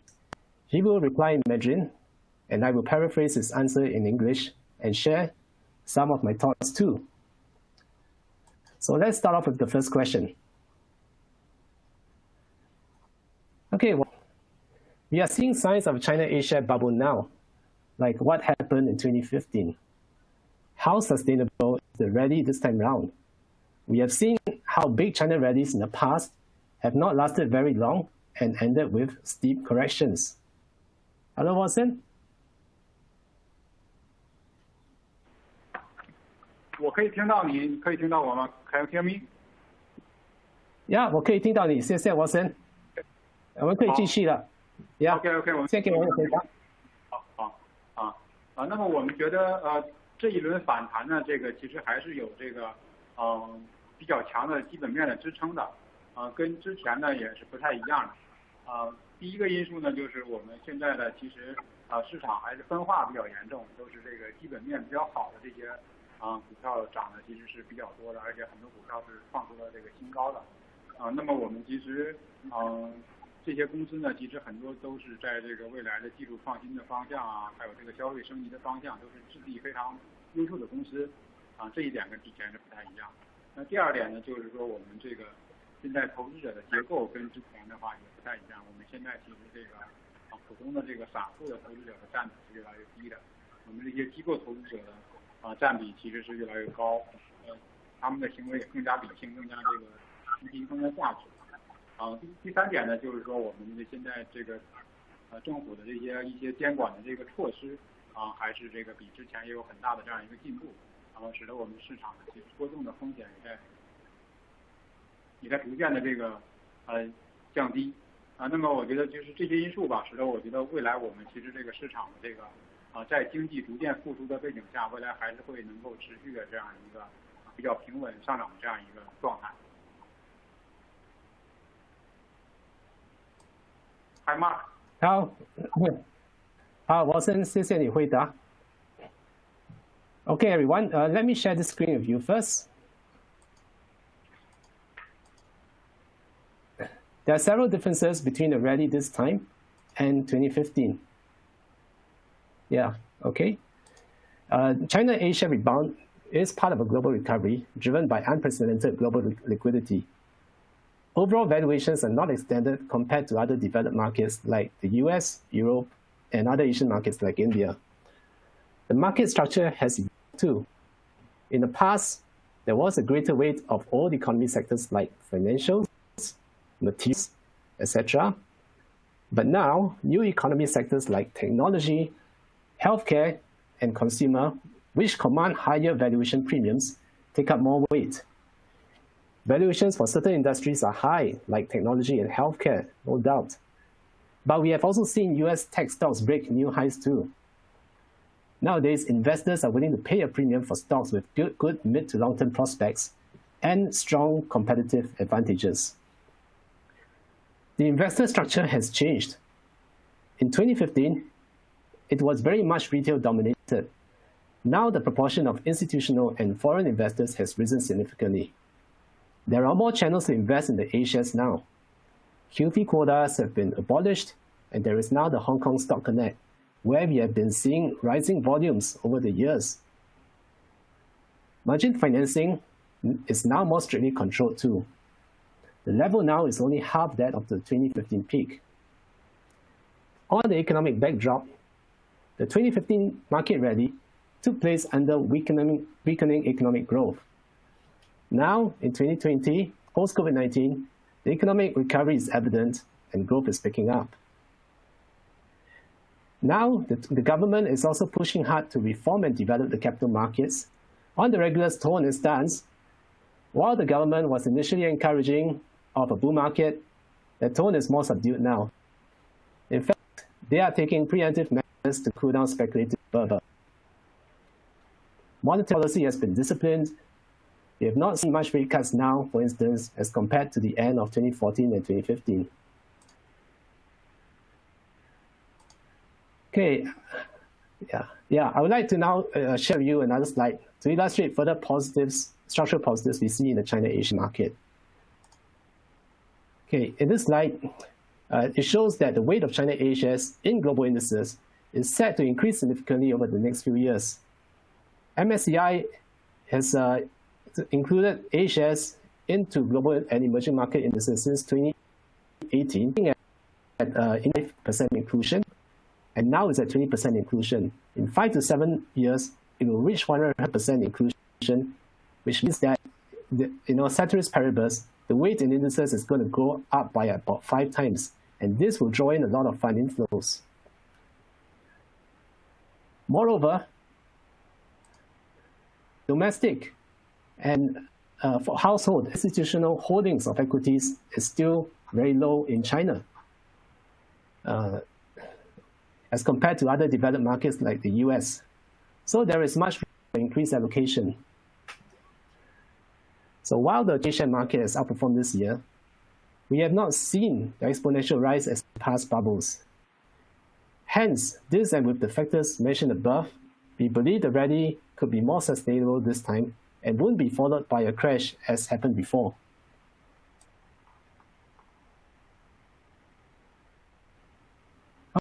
Okay, thank you. Then I'd like to another question. This time it's about the rising US-China tensions. How do you think US-China tensions will affect your investment strategy? For example, if the US restricts chip supplies to Huawei, will this adversely affect China's tech sector, where you have significant exposure? Over to you, Watson. 好的，能听清吗？我的声音？谢谢，没有听到你，谢谢。那么对于这个就是中美的关系对于市场的影响呢，我觉得其实可能对于这个中短期的一些市场情绪的影响可能会相对更多一点。但是我觉得呢，其实并没有改变中国经济长期发展的这个趋势，像这个消费升级的这个趋势，像这个科技创新的这个趋势，因为呢，我觉得其实从这个历史经验来看的话，其实这个外部的这些压力的话，其实反而是使得中国的这个企业、中国的这些科技产业能够尽快的把这些之前的短板弥补过来那么的话可能很多的这个创新的速度是有可能甚至超预期的，所以我觉得呢，就是只要这个中国的这个政府保持一个更加开放的这样一个政策环境，吸引这个外面的企业进来，然后的话继续改革我们这个内部的这个政策环境，那么我觉得其实中国的这个长期的发展态势是不会受到影响的。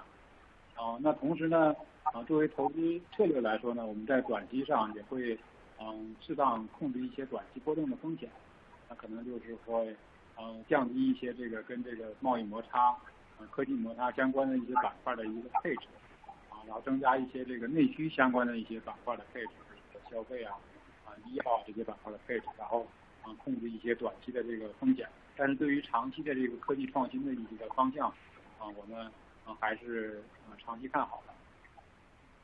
好的 ，Mark。好，谢谢 Watson. Thank you for your answer, Watson. Okay, let me share this slide with you, everyone first. Okay, obviously, we see rising U.S. tensions. However, they are not new. They have been with us for the past 2 to 3 years and are likely here to stay. Though we do note that the contentious issues have been broadening beyond just trade and intellectual property to issues like technology leadership, the South China Sea dispute, Hong Kong freedom, human rights, espionage, to even the cause of the pandemic, who caused COVID-19, for example. Notwithstanding all this, we have seen the China market become less sensitive to each episode of rising tensions over time and continue to rise along with corporate earnings. We do recognize that there will be a lot of saber rattling in the lead up to the US elections as politicians try to distract voters' attention from internal domestic problems they face. So being tough on China has become a popular stand.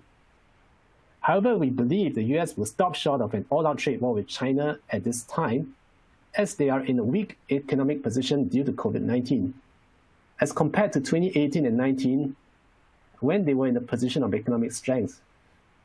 I also believe that the US-China Phase 1 trade deal will hold, as the US needs China to buy more US agricultural goods to support their farmers, an important electoral base for President Trump. With regards to how it impacts our investment strategy, we believe it is difficult to forecast the path of US-China relations, whereas we can assess companies' mid to long-term fundamentals with greater certainty. So our investment focus remains bottom-up, assessing how industry structure changes and whether companies have the ability to overcome difficulties and gain market share. We build a balanced portfolio with both growth and value styles and diversify across industries. We believe this allows us to adapt to different market environments. Hence, the US-China tensions, in fact, has little impact on the way we invest. Over the past few years, China has made great progress in the various fields of science and technology, and has filed a world-leading number of patents and published works. The US is trying to contain China's technology advance, but this has just made China accelerate its own technology R&D, innovation, and industrial upgrade. This actually brings on investment opportunities in selected sectors and stocks, including technology. Hence, we continue to maintain a significant exposure to the tech sector. With regards to Huawei, the US potential supply restrictions will certainly hurt Huawei and companies that rely heavily on them in the short term, but it may conversely also serve as a positive stimulus for China's domestic technology sector. For instance, in addition to industrial policy support, we have seen Huawei increase its orders from domestic companies during this episode. So we will continue to invest in technology companies whose dependence on foreign source inputs is low, which are continuously improving their own technology, have strong competitive advantages, and post-COVID-19 will gain further market share. Okay, next up for you, Watson. Where are the investment themes and opportunities in China post-COVID-19? 好的 ，Mark， 对于这个新冠疫情之后呢，我觉得呢，其实这个大的投资的这个方向和投资的策略的话，我觉得其实还是跟之前是这个差不了太多的。是，那么第一个这个大的这个投资机会呢，我觉得其实就是我们的这个消费升级的这个趋势应该还是能够持续的那么最近呢，其实中国政府也越来越强调我们国家的这个对内需的这样一个挖掘，在面对这个外部需求的一个压力的这样一个背景下，其实在这个内需这一块应该还是会有很大的这个投资空间的那么第二个方向呢，就是说这个医疗相关的这些产业可能应该还是会有一个不错的这个机会，因为的确是呢，新冠的这个疫情的话，可能会持续的时间相对比较长一些。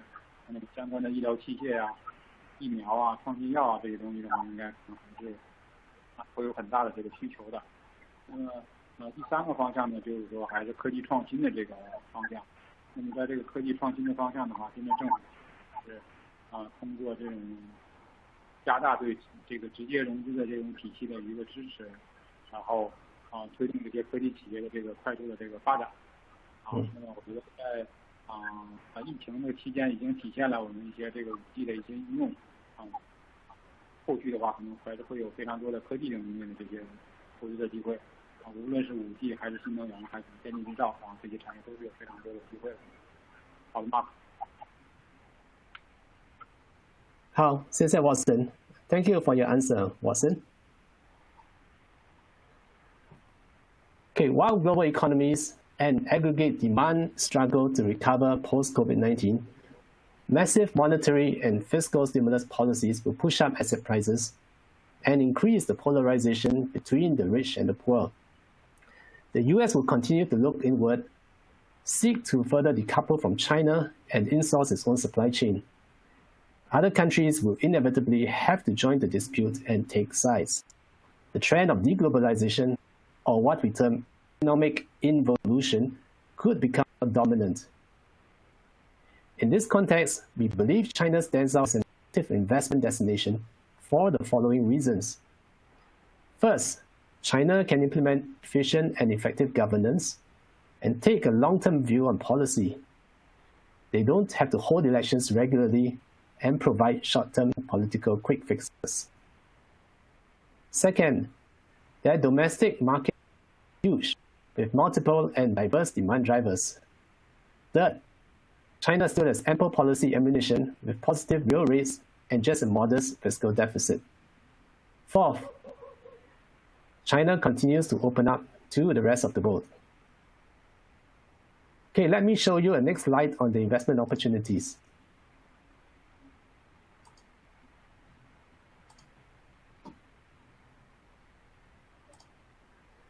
The pandemic will prompt increased healthcare investments, lifestyle changes, for example, telecommuting, and the online economy will take off on a new trajectory. Hence, we see three main investment opportunities post-COVID-19.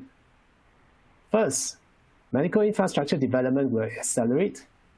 China will issue 1 trillion RMB worth of pandemic special bonds to fund local public health infrastructure. Sectors that benefit from this are medical devices, vaccine development, innovative drugs, and related industries. Second is consumption upgrade. Given China's huge and diverse domestic demand, China's internet economy has developed by leaps and bounds, and the pandemic has spawned a large variety of online entertainment and consumption. There are also other forms of consumption upgrade in traditional goods, services, and changing patterns of consumption among millennials. Thirdly, the US attempts to contain China's technology advance has spurred China to accelerate its own technology and industrial upgrade. The technology sector represented by 5G, semiconductor chips, new energy, and advanced manufacturing is progressing rapidly. Investment opportunities in these sectors where China has certain competitive advantages. Okay, let's now turn to the audience to take some questions.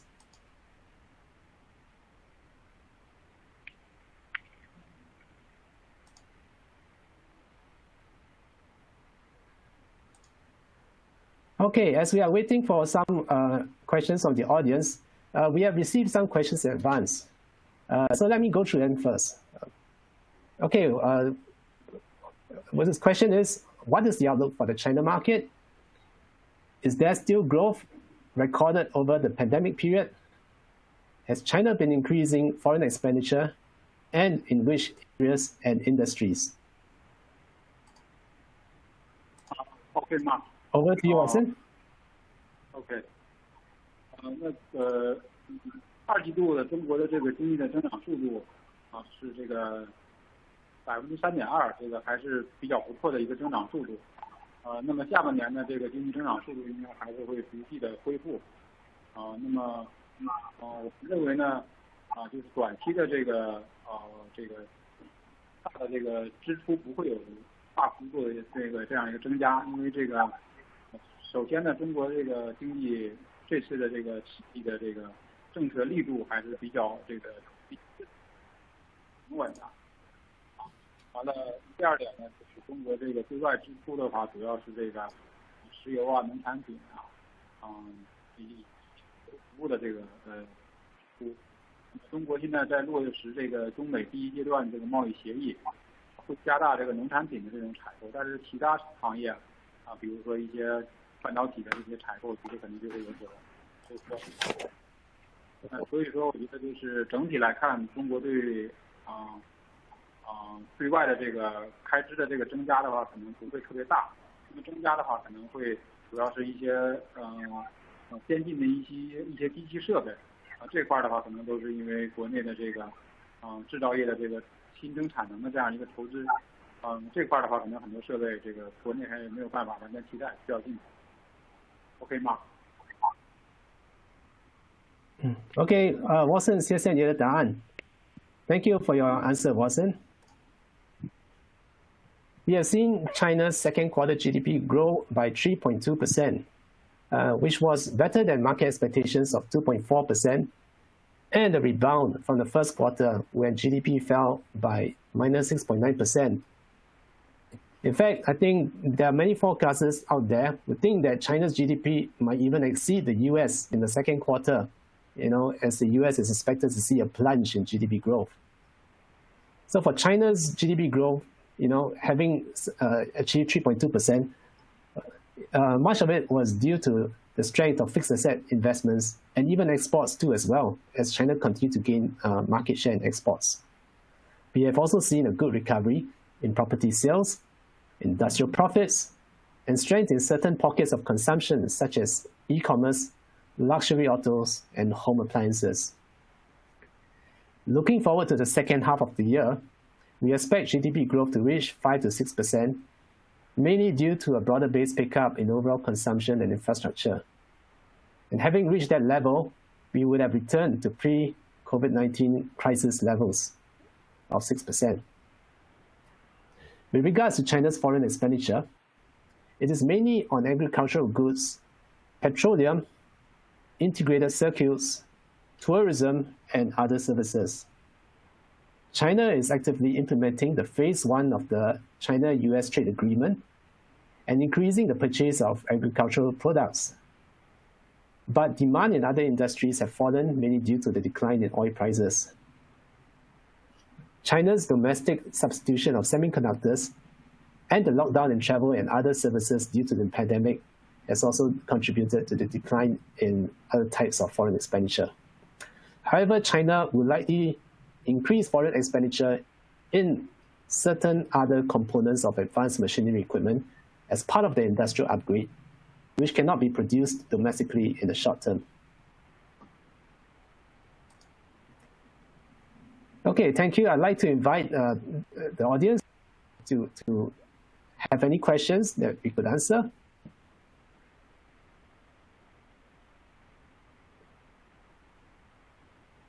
Okay, as we continue to wait, let's go on to the next question from the audience that we have picked up before this Mid-Year Outlook seminar. What are the tailwinds and headwinds for the China market going forward? Okay, Mark. 对于这个中国经济和市场的这个下行的这个风险呢，就是主要有2点。第一点呢，就是说中美的这个态势进一步的这个升级，紧张的态势进一步的升级。第二点呢，就是说疫情的话，在这个冬季的时候有一个超预期的爆发，这个是2点风险。那么上行的这个积极的因素呢，主要是3点。第一点呢，就是全球的这个疫情得到超预期的控制，比如说疫苗这个研发出来了。第二点呢，就是说中国国内的这个政策，这个改革开放的这个力度进一步加大。第3点呢，就是说可能我们这个市场的这种财富效应带来内需的这个超预期的这样一个回调。OK 吗 ？Okay, 谢谢 Watson 你的答案。Thank you, Watson, for your answer. Okay, let's talk about the headwinds. The first headwind, obviously, is escalating US-China tensions, putting pressure on supply chains. But we have addressed this issue already, as in that there are actually investment opportunities as it accelerates China to push forward on its technology R&D and industrial upgrade. There could be a second or third wave of the COVID-19 pandemic, causing further economic lockdowns again. We have seen, even in the case of China, that there has been another outbreak, but it's been solved, small and isolated, but they've been able to tackle it successfully. Tailwinds include, for the market, include the pandemic is now under China, the global economy is picking up, and exports have rebounded. China is accelerating its own economic and market reforms. The pace of state-owned enterprise reforms has been, which may lead to a domestic manufacturing investments. And last but not least, the stock market wealth effects will create a virtuous economic cycle, spurring further sales recovery in property and automobiles, which will feed on to higher valuations in the sector of the stock market.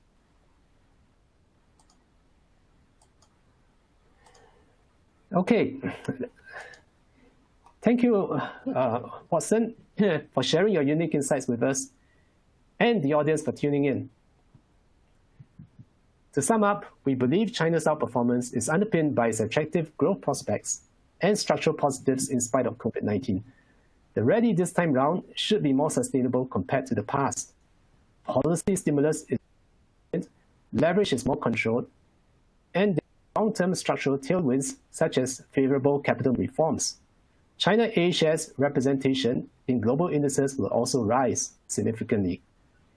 Valuations are not extended, and the market is still cheaper compared to most developed nations. China, having interest rates and a modest deficit, also has ample policy ammunition to tackle future contingencies. US-China tensions obviously are a clear and present danger. However, it has incentivized China to accelerate its technology and industrial upgrade, creating investment opportunities in certain sectors and stocks. Post-COVID-19, investment opportunities in China lie in healthcare, such as medical devices, vaccine and innovative drug development, consumption upgrade, largely represented by the internet economy, and technology, such as 5G, semiconductors, new energy, and advanced manufacturing. Okay, that wraps up our China first in, first out session. Next, I would like to invite Anthony Raza, our head of multi-asset strategy, to kick off the next and final panel segment of the day. Over to you, Tony. Thanks, Mark. Thanks, Watson.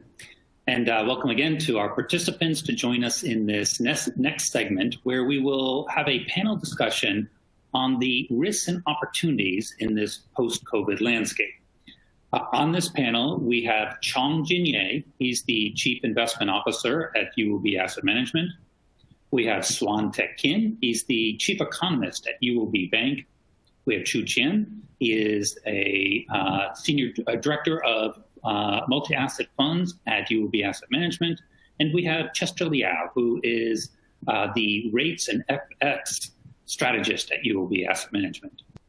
So at UOB Asset Management, we've been spending a lot of time thinking about what are the key structural investment trends that will be important in the coming year in this post-COVID landscape.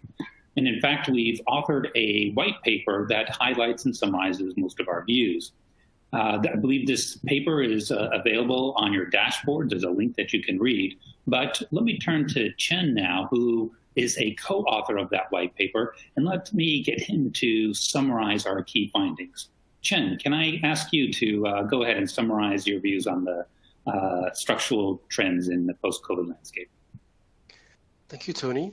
Good afternoon, everyone. I'm Chen, and I'd like to share with you some of our thoughts that the team gathered through this pandemic crisis. We put our heads together to distill what are some of the key trends from here, and also what some of the risks and opportunities are in the landscape going forward. First, we see less global and more local. So this means that nations and corporates will be building resilience as opposed to just efficiency. Second, we see the divide between developed markets and emerging markets widening.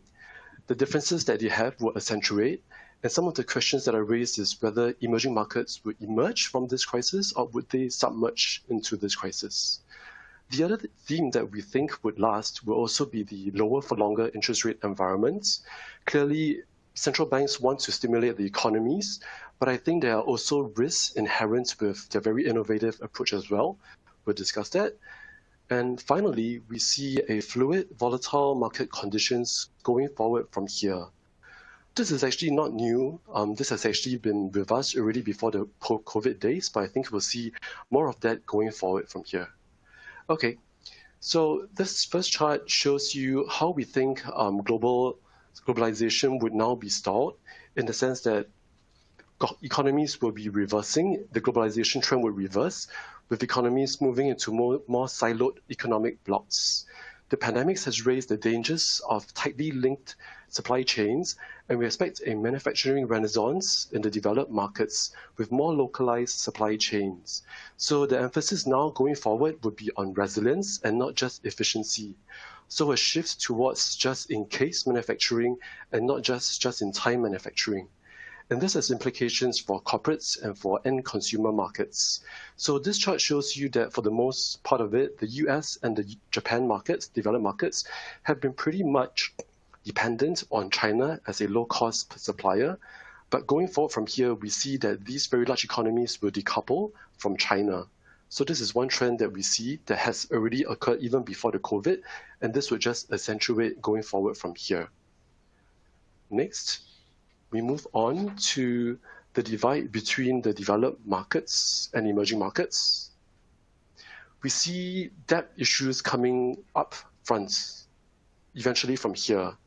And we can see that emerging markets are relatively weaker than developed markets in absorbing the large fiscal costs, as emerging markets has less resources and more binding constraints for them as they lend debt, borrow debts.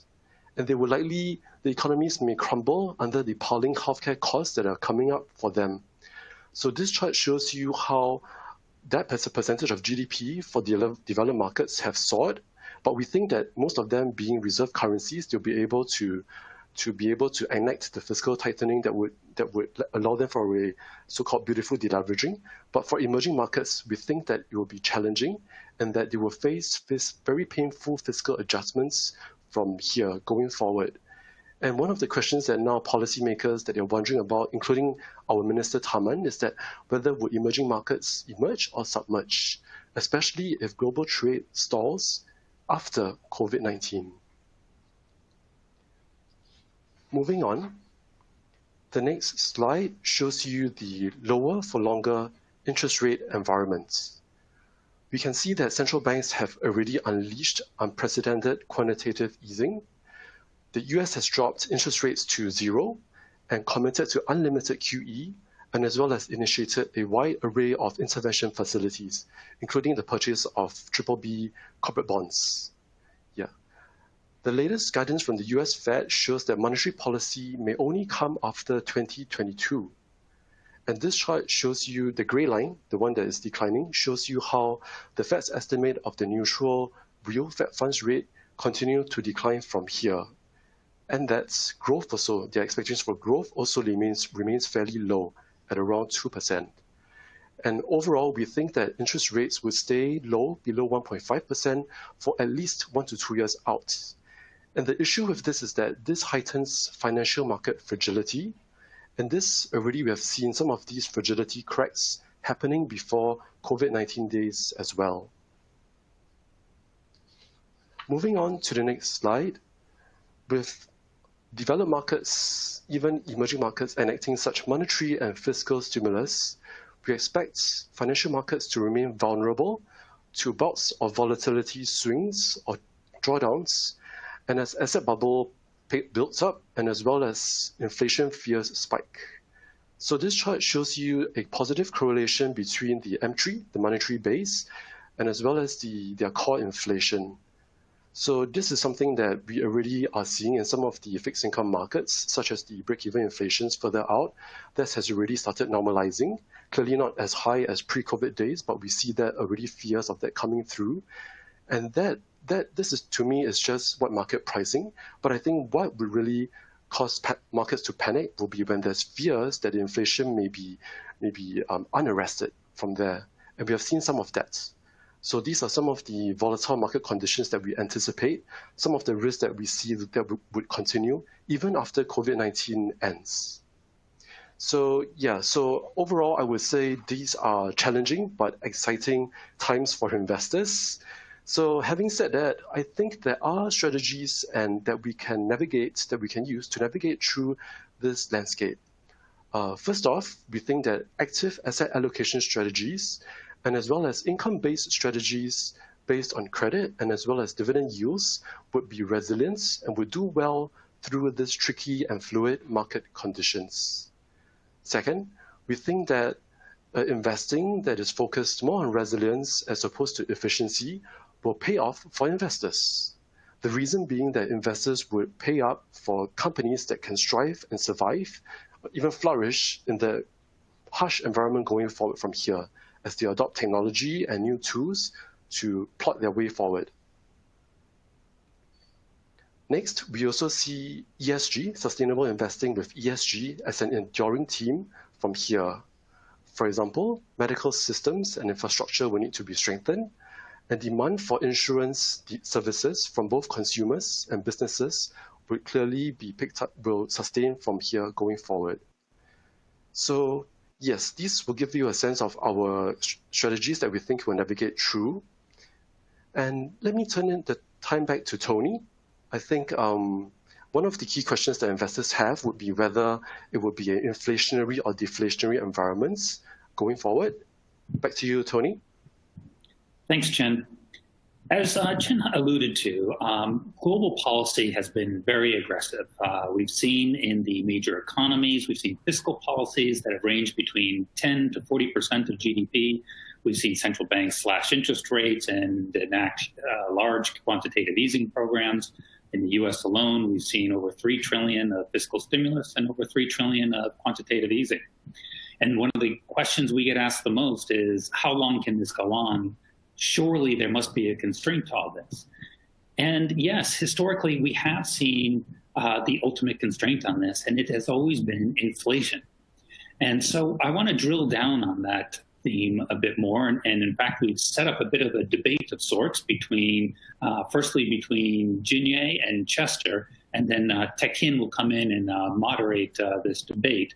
But Jinye, first, let me turn to you and ask you to highlight the key risks that exist because of why inflation may be a risk over the coming year. And I guess in particular, highlight why we may have to worry that inflation could get over, say, a level of 2.5% in the US, which would then probably necessitate a change in monetary policy and maybe even a hike in interest rates.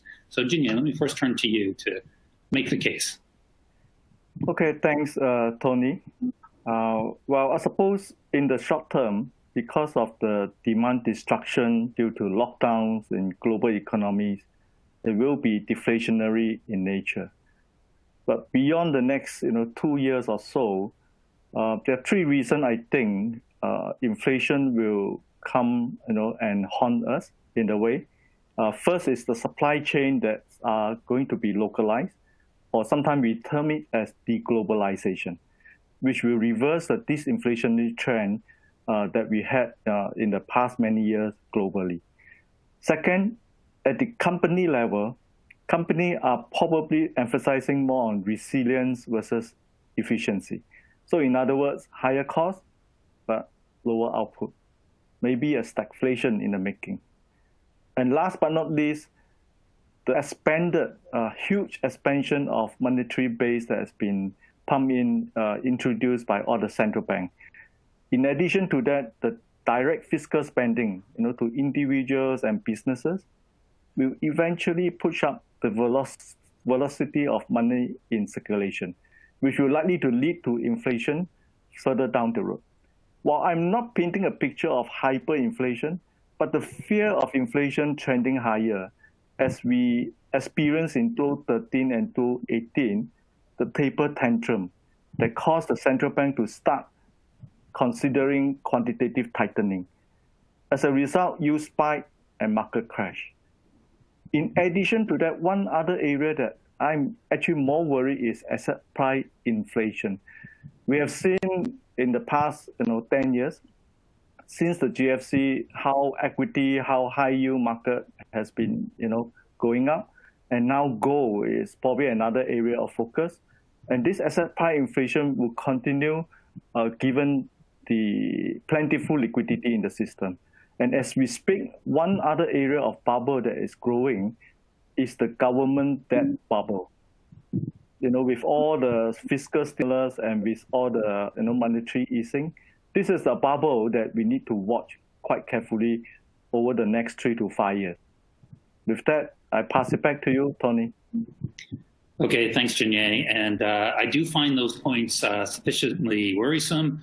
I do think as an asset allocator, if you are right, and we do start to see rising inflation along those levels, then in fact, that calls into question many investment themes. I think I would put a lot of pressure on fixed income and put a lot of pressure on equities, and not to mention that it'll put handcuffs global policy if this pandemic continues. So I find that very worrisome. It's worrisome enough that I wonder if I should start selling all my assets.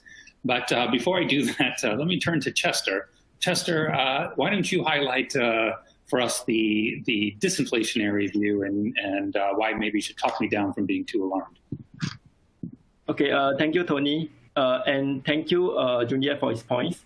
Okay, I do not dispute that there's actually a lot of asset inflation out there, but in a way, policymakers are never against asset inflation, in a way. And what they are afraid of is actually more of goods and services inflation. And for goods and services inflation, I think the debate between inflation and deflation can be framed in the context of demand versus supply factors. Will lower demand lead to lower prices, or will lower supply lead to higher prices? There have actually been some academic studies conducted to show that demand-side factors are actually much more important than supply-side factors, and supply-side factors will actually normalize in response to demand-side factors given enough time. For example, for masks in the earlier part of the year, there was a very high price of, you can't get masks everywhere, and if you want to buy one, right, it's probably like $5 for one piece. That was due to low supply or lower supply, but that did not last, as we saw in Singapore and globally. And the higher prices actually entice more participants into the mask making market, bringing down prices. And okay, when typically people speak about high inflation, I don't think it's a one-time jump in price due to supply-side disruptions that they are afraid of. What is truly scary about high inflation is consistently higher prices over a long period of time. And if you tell me that that will happen due solely to supply-side factors, I find that quite hard to believe. And I get Julian's point that the increase in money supply will actually lead to, as traditionally led to higher inflation, but that is the argument over the last 10 years as well. So after the Fed and major central banks indulged in QE over the last 10 years or last 10 to 12 years, there was a lot of doomsayers saying that inflation was quite higher. But as we saw, the opposite was true. And if anything, inflation actually trended lower, and disinflationary pressures were very evident. And Tony, don't worry, because a lot of central banks they are still working on goods and services inflation, and as long as that doesn't trend higher, you don't have to sell your fixed income assets at all. Hold on to them. Okay, thanks, Chester. How about Teck Kin? Let me bring you in. You're a chief economist at UOB Bank. How would you evaluate this debate back and forth, and how would you summarize this and I guess other economic trends we have in this post-COVID world? Right. Thanks, Tony, for bringing me in this debate. This is certainly an interesting debate because there's no right or wrong answer at this point. But I do take in these Junior's points and also Chester points. One on inflation and one deflation. But I would like to what I want to do is to shift it around in time frame. Okay, in terms of time frame, and that I will bring in your square root chart into the picture. In this case that you talked about earlier, right? Your square root chart, and that's where I think the inflation will be the point where your point Z is. If the recovery pace is fast enough to go to that point Z, I think the audience would have to recall back what Tony talked about much earlier in this session, earlier in this afternoon, where the point Z is. If that point Z is exceeded, your recovery is so much faster than that point Z, and that's where your inflation story will start to come in. Right? That's where your activities, I think, have gone beyond your normal trajectory. Okay, so that means your point Z probably is going to be like about 1 year or even 2 years away, or maybe 3 years away. And where your point Z is will determine where this inflation debate will about. So I'll frame it in that sense. So in the short term, maybe if you're looking at within the 6 months to 12 months horizon, we are still going to be in a very, in a way, in a deep hole. What this year is, 2020 is going to we'll see a big slump. Later this week, you'll see US and also Europe GDP reports coming out, and you can see some horrendous numbers out of those report, and that's what this year is going to be about, a very deep hole. So we don't have to really think much about inflation in that sense in this year. Maybe next year some recovery comes in, whether it can overcome all the losses that we have this year. I think that's another story. If we cannot overcome the losses, I think the deflationary picture or the disinflationary picture will dominate. So you don't have to sell your fixed income yet for the next 6 to 12 months, Tony. But beyond that, like what Junior mentioned earlier, I just want to take in the point of the the fracturing of the supply chain, this resilience versus efficiency debate. That could very well play into the inflationary or pushing up prices or the supply restrictions story. But that's going to be, I think, 2 years or 3 years a story down the road. So for now, I think the disinflationary or deflationary theme is likely to dominate the picture. Back to you, Tony. Thanks, Tekin. And I guess I worry that this inflation debate is a little bit esoteric for our audience, and I think I have a slide just to summarize what I think is really sort of a key fundamental point going on here. So we would highlight again that one of Chen's main points and one of the key themes we're taking advantage of in this post-COVID world is this investing in this lower for longer world where we're putting a lot of focus on the yields that we get from credits and from dividend yields and so forth. But as we do that, we're very cognizant that this inflation story is going to be an important one over the coming year. It's our view, as both Tekin and Chester summarized, that really in the next year, the world still looks pretty disinflationary. But as Tekin highlighted, the closer we get to this point Z, where economic activity returns to pre-crisis levels, then there is a bit of a risk that all of this money creation that has done over this period, that is not necessarily inflationary in this sort of slow growth time, but once the economy really gain traction with all of this money printing, there's a risk that we might eventually start to see some inflationary pressures. For now, we continue to invest, but we continue to fight as a key risk. Okay, so next, I have a number of questions that are coming in, both that pre-questions that have been sent in and some more that I think are coming in. And as a reminder to the audience, feel free to send in any questions on your dashboard. But how about, while we have Tekin, the chief economist at UOB, so one of these first questions I've seen that come up is, what's the forecast for GDP? And I think this maybe applies for kind of major regions, whether it's world GDP, maybe it's the US or Singapore. Tekin, can I get you to summarize what you guys are saying for 2021 GDP? Right. Thanks, Tony. In terms of the growth outlook for this year, we are already halfway, second half of the year, 2020, and I think pretty much we can figure out. I think it's going to be a very big slump this year. If you look at IMF, it's about 4.9% negative shrinkage. The worst in or since World War II, or even the worst in history, or whatever the time frame they want. But for the rest of all these economies, I want to break it down to the DM and the EM world. What I think Chen mentioned earlier, the DM probably going to suffer a lot more this time round. The US probably going to see about close to 5% decline, and UK is going to be close to 7% decline again, contraction. Plus some of the all these economies, and Japan is going to be -5 or -4, that sort of numbers. So it's going to be horrendous demand output destruction this year for most of the DM economies. The EM actually relatively better. Like for instance, Singapore, the government forecast -4, -7. We're going to see somewhere around this kind of number. But some of these Asian economies, I think these emerging economies could eke out or could peep out some positive number. For instance, China, we the earlier session with Mark, talk about, I think could actually have a positive year this year, and Vietnam as well could have a positive year. Maybe India or Indonesia close to it, maybe negative. But overall, I think the emerging part of Asia, for example, I think could fare relatively better this year, relatively well this time around compared to the EM world. Tony. Tekin. Okay, I see another question here regarding, it's broadly, I see a couple questions broadly about the US dollar. It's been declining a lot lately.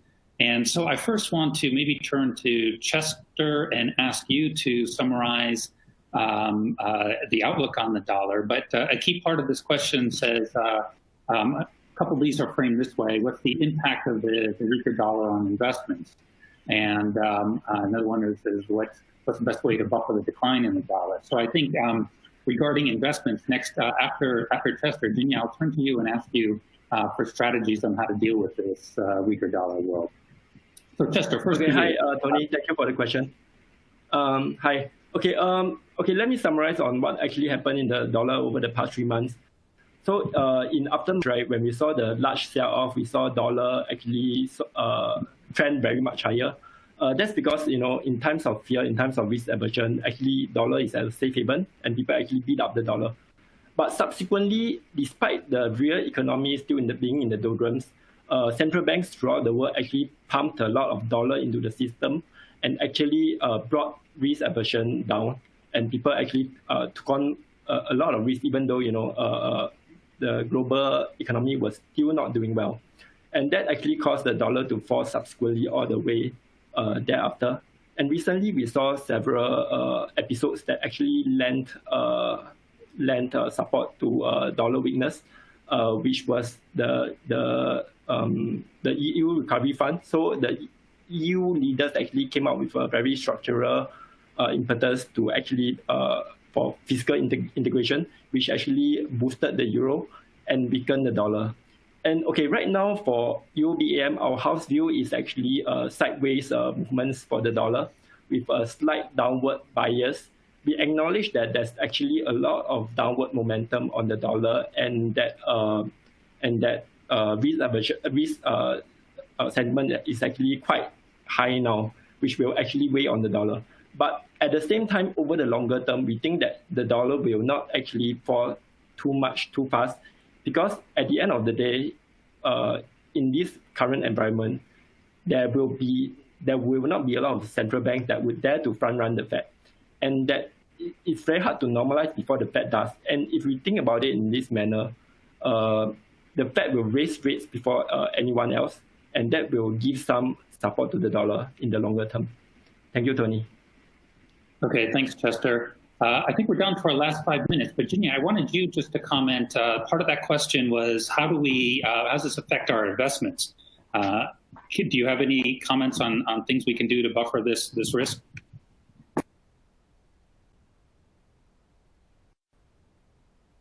Was saying, dollar is still the reserve currency of the world. Even though short term we may see some weakness in the dollar, I don't think it will be a case of free fall on the dollar against all the other currencies. And as we speak, the U.S. government is already negotiating of another round of fiscal stimulus to support the economy.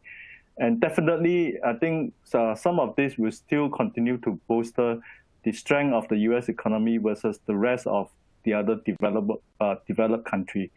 And as such, I'm not holding a very negative view on dollar or dollar-denominated asset. In fact, a weaker dollar could be positive for the U.S. equity also. So generally, I would say that of course, one way to hedge for a weaker dollar is gold, but a lot of this is probably already in the price. Maybe over the medium and long term, gold can still be a good hedge against some of these uncertainties that we talk about. Back to you, Tony. Okay, quickly, Chen, I wanted to bring you in on a question we have here about depressed yields and how to invest in this depressed yield environment. You're a manager of our multi-asset income fund. Can you make a comment quickly? I think we're down to 1 minute on if this environment is still investable. Sure. Thank you, Tony.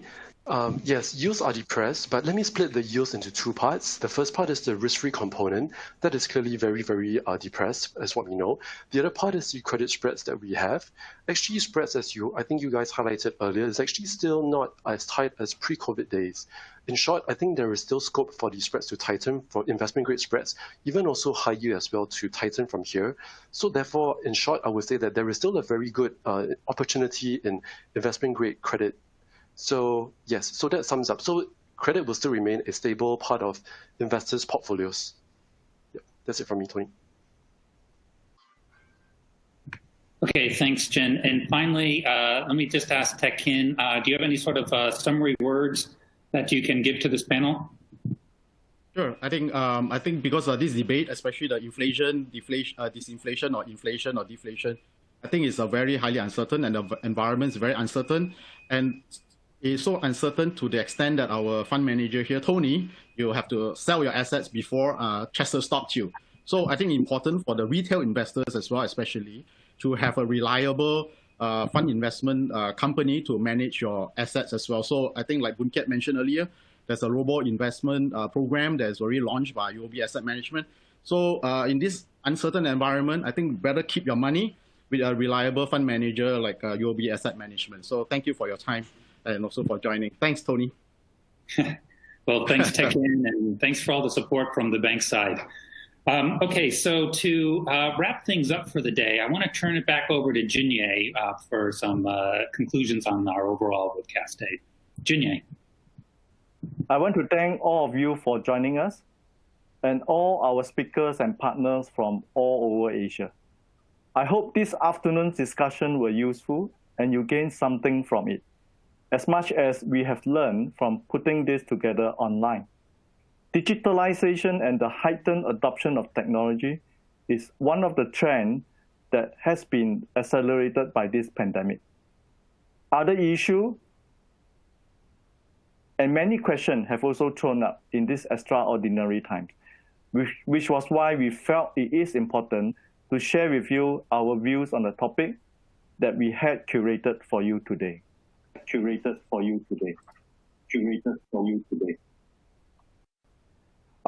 Well, just to summarize from all the views and conversations that presented, in this post-COVID-19 world, digitalization and sustainability will be two very key investment themes over the medium to long term. On the other hand, investors need to be mindful of the plentiful liquidity in the system that may lead to asset bubble and market volatilities. And as Boon Kiat said at the start of this afternoon event, we might not have provided all the answers to the many questions you may have, but I truly hope that these conversations have opened some doors for thoughts and inspire fresh perspectives. Investing within the paradigm that we are used to has changed, but I'm optimistic that many opportunities exist as we explore investing beyond the grid. Thank you once again for joining us today. With this, I will turn over to Joy now. Thank you, Jinye, and our panelists for that scintillating discussion. We have come to the end of today's mid-year outlook conversations, and I hope you have gained some new perspectives and ideas for investing beyond this pandemic. I'd like to give a shout out to you, our clients, partners, and friends locally and regionally. We have over 700 of you with us today. Thank you so much for your support, and we look forward to continuing our conversation. Before we end, I'd like to introduce you to something we've been working on through the pandemic and for the past 1 year, our UOBAM Invest Robo-Advisor app. The digital robo-advisor was launched 2 days ago. It is now available to all investors. We are very excited about the opportunities that this new mode of investing offers to investors to help you manage your finances and investments. I invite you to download it on your smartphone and try it out. Finally, sincerely appreciate your time and do value your feedback. If you could please take a moment to give your feedback via the screen pop-up, we'll be very grateful. Thank you, and stay safe, stay healthy, and stay united. Hey Rachel. Good morning. Rachel, would you like a coffee? Yes, please. Soy latte with Double shot, extra foam, no sugar, and gluten-free toast. Thanks, Rachel. So, let's put this plan into action. Already on it. Great idea. Done. I'll follow up. Rachel, let me help you take this. Oh no, I'm so sorry. It's just, I'll just take this. In reality, things may not go exactly the way you want them to. But with robo-investing, they can. The UOBAM Invest app lets you customize your goals, to create a portfolio that is primed to match your financial ambitions. UOB AM Invest. Robo investing, your way.